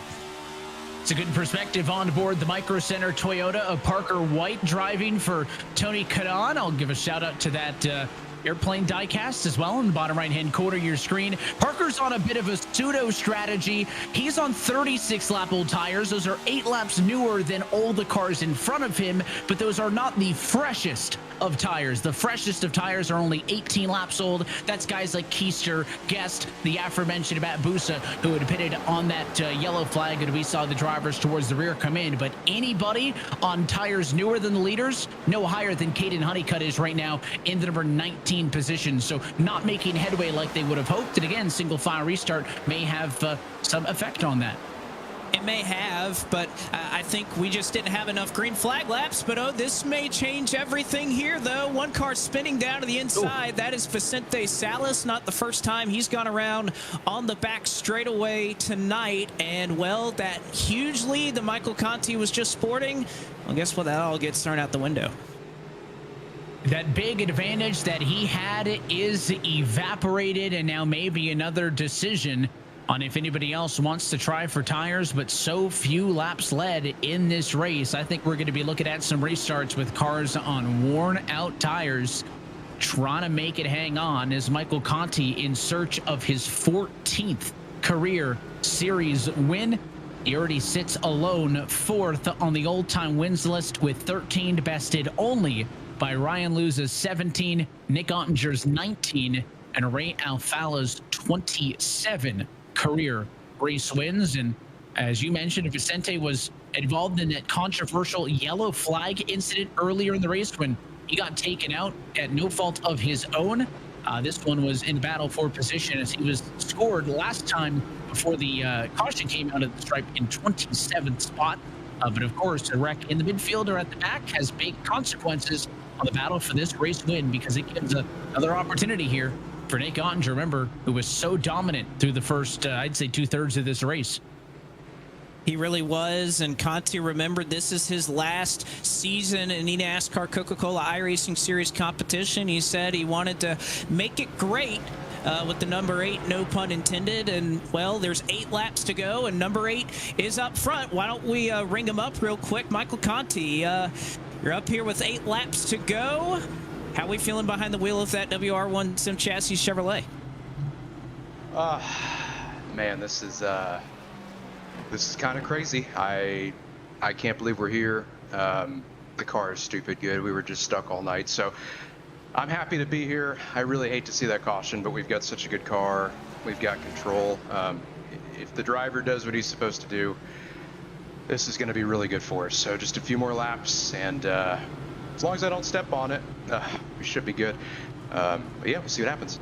Well, speaking of stepping on it, I know you have a little bit of options here, single file restarts. You have a long ways around. Milwaukee Mile is so wide. What's kind of the approach you're thinking here of this next restart, perhaps without saying too much? I mean, you know how this goes, man. You're gonna have to stay tuned to find that out. But I mean, I think there's definitely a better way to go about this, and I'm gonna do that, and hopefully that is better. And we'll see if we can get this WR1 car in victory lane. This is honestly amazing. I love flat tracks. I love racing these things. So to just be in this position with 5 to go, couldn't ask for anything else. So I'm going to try to keep calm here, keep focused, and bring this one home. All right, Michael, go get after it. Thanks, buddy. Looking for the lights to go out this time by. Let's take a look back at what happened to put us under this most recent yellow. It's going to be in the middle of turns 1 and 2. This is from Strauss's vantage point, so we're going to be looking for the other Williams Esports entry that's up the road. And my goodness, a vicious turn into the outside wall, and Well, a day goes from bad to worse for Vicente Salas, who's now sitting on pit road. I think that damage is going to put him out of this one, Evan, but a tough night there for Vicente. Yeah, that car got off the ground a little bit, and the cars behind got under him, and he ended up in the fence down the back straightaway. So a huge incident for Vicente. Again, almost the same spot on track after he got knocked into the wall under the yellow flag a little bit ago. Pace car going to be in this time. Will it be for the final time? There will be 5 laps to go. Conti trying to hold off Nick Ottinger. Malik Ray in third, still in the hunt for his first career win. Pace car makes the late dive. What does Conti do in the restart zone? He goes early. It's a good jump for the 8 car to turn 1. And he's going to have a couple of car links on Nick Ottinger, but Ottinger puts together a pretty good 1 and 2 himself, not letting him get too far away, about a car length and a half. It's enough to work with, but remember, these two are pretty friendly with each other. I'd be shocked if you saw them put the bumper to each other like we have with our 2 Coca-Cola cars. Yeah, it's Coke on Coke right now between the 40 and the 3 car as they continue to fight aggressively for position. The benefit that time goes in favor of the 40 at Dylan Alt. The 41 at Dylan Duval also going to slide in front. So Jordi Lopez Jr. has to settle for the number 11 spot on track right now. The 95 at Casey Kerwin's in P6. He goes for a big block to the inside, trying to hold off the VRS Toyota of Bobby Zelensky, who's going to have to tuck back in line and reset with 3 laps to go. Here comes Ottinger. I think Ottinger's got better tires. Conti drove away in clean air. Ottinger was sitting back saving. He's going to have to cut through the dirty air a little bit, but you can see Ottinger, center of the corner, has a little bit better drive right now than Michael Conti. 2 of the very best drivers all time in the eNASCAR Coca-Cola iRacing Series gonna put on a battle at the Milwaukee Mile. Conti's got it, Ottinger wants it, and it's really a wash on the gains that time by. The gap is still 2 car lengths with 2 laps to go. And again, Ottinger just has to stay close. He can have his shot if he wants it into turn number 3. We know these two very friendly with one another. They've known each other for a long time. Conti, though, able to get a little bit of a better exit off of turn 2. But Ottinger, you can see how deep he's driving in, trying to make up any ground he can on Michael Conti. He really drove it in, but it washed out on the entry, and Conti's lead will grow. White flag in the air one more time from Milwaukee. Michael Conti in his final season, arguably in his most competitive form ever. If he can win this, he'll get a win in 4 straight seasons for the first time in his career. Ottinger tries, but there's nothing left, and Michael Conti gonna come at a turn number 4. Career win number 14 comes at the Milwaukee Mile. 3 wide behind, 1 car into the inside wall. Wild finish in the midfield. And for Michael Conti, you can see that you can win as much as almost anybody has in series history, but that winning feeling never gets old, and he's been used to doing it early in these seasons. Evan, you talk about the success he's had and how that shapes the rest of your season. He's been able to do it within the first handful of races each of the last 2 seasons, and boy, how that changes the rest of your year to be able to have that notch already in your belt. When I say that battle between he and Ottinger was amongst 2 of the very best of all time, we meant it. This winning moment is brought to you by Coca-Cola, the official fan refreshment of eNASCAR. Conti and Ottinger respectively 3rd and 4th on the all-time starts list, and then 4th and 2nd on the all-time wins list. But the driver of the 8 car has still got it. Let's take a look at the Coca-Cola move of the race, and it was that great restart by the 8, even with maybe not as good as tires as what was on that 25 behind him. The jump gave him enough of a buffer. It did, and again, he had a large restart zone here at Milwaukee. Once that pace car dives down, he can pretty much go anywhere he wants to, so elected to go a little bit later, but was still in the right spot at the right time. And from there, it's just taking advantage of that track position, getting that clean air, forcing Nick Ottinger to try to make a mistake or make a move. But Conti was rock solid those last couple of laps, and goes to show you why he's been able to win so many races. Didn't quite have the track position, started back in 10th, but just slowly but surely, methodically worked his way forward like the veteran that we know that he is. And we saw the 25 get really close, but as it got to the waning laps, this was probably the best opportunity he had. I think this was coming to 2 laps to go. He was set up about a car length off, but when he wasn't able to make any ground at this end of the racetrack in 1 and 2, we were on board with him, Blake, and as you said, he drove it in hard trying to get to the bumper, but it just opened up the gap by too much, and he was never able to close back in. Michael Conti is your race winner tonight for the Milwaukee Mile in the D-Box 100. Blake is with him now. Michael Conti, race winner already here in 2023 in your final campaign in the eNASCAR Coca-Cola iRacing Series. I see a lot of relief, but is that really what you're feeling here after race 2, ending in victory lane? Oh my God. I mean, I can't believe it. It gets harder and harder to be good in this series as you get older. Maybe that sounds stupid, but you've got more responsibilities. You've got things going on outside the sim. It's so hard to concentrate and focus enough on this to run up front. And man, the preparation going into this was second to none. My guys, my Team Conti guys, the help they gave this week was amazing. And everything was scienced out. You know, at the end there with all those cautions, we had a plan for that. You know, the final restart, we knew what we were doing. And man, it's really cool to do this. Dustin Hall, my crew chief, he's had a lot of loss in the last 6 months. Jimmy, his grandmother, just passed away a couple days ago. Obviously, I raced for my mom every race out here. She was my biggest supporter. So with this being my final year, with not knowing if and when the next one will come, this is just super cool to do it at this track, at a flat track where I got my first win. Awesome for everybody. WR1 Junior Motorsports, Dale, Kelly, everybody there. Thank you so much for letting me drive this thing. It's been a dream come true, and we're in the playoffs as long as I don't step on it the rest of the year. So I'm super excited about that too.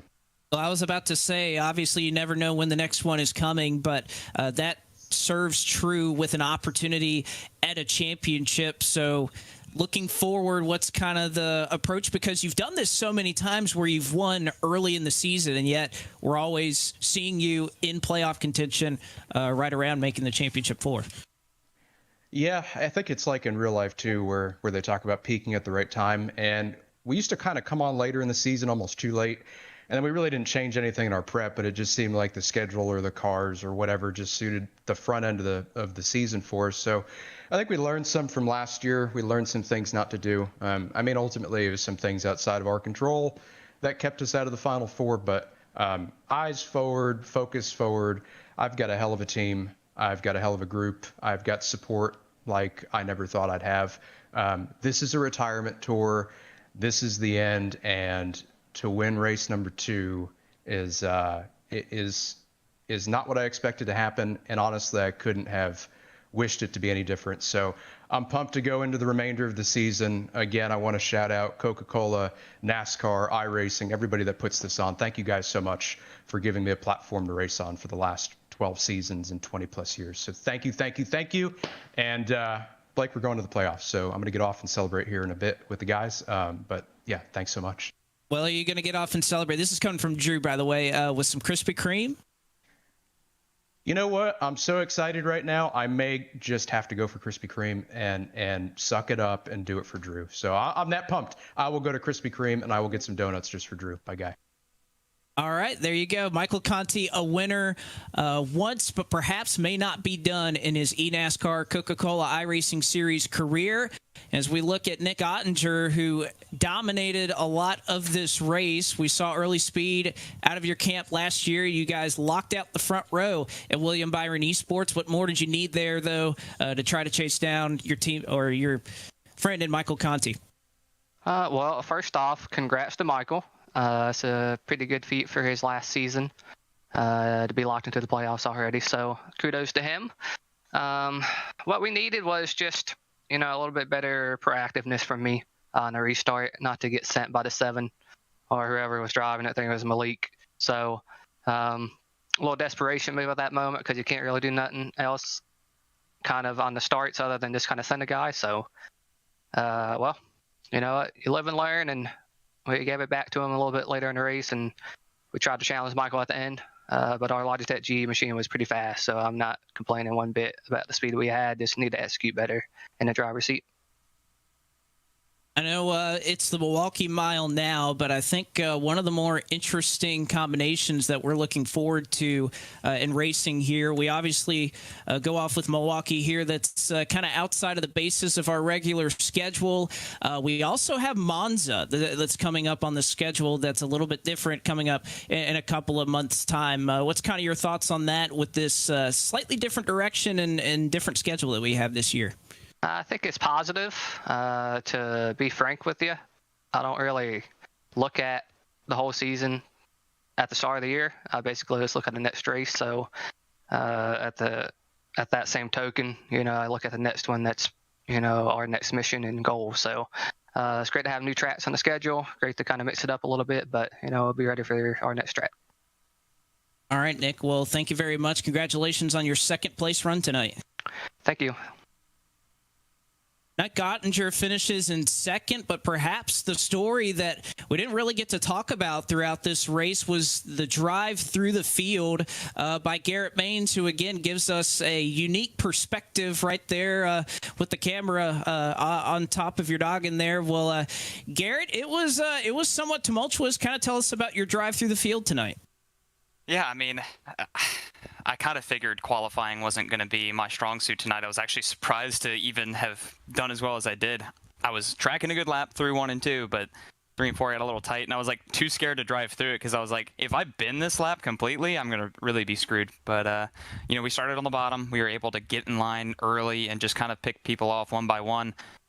Everybody raced really smart for the first 40 laps. I'm sure some people may have seen it as aggressive, but you got to go. It's, Milwaukee, it's one lane.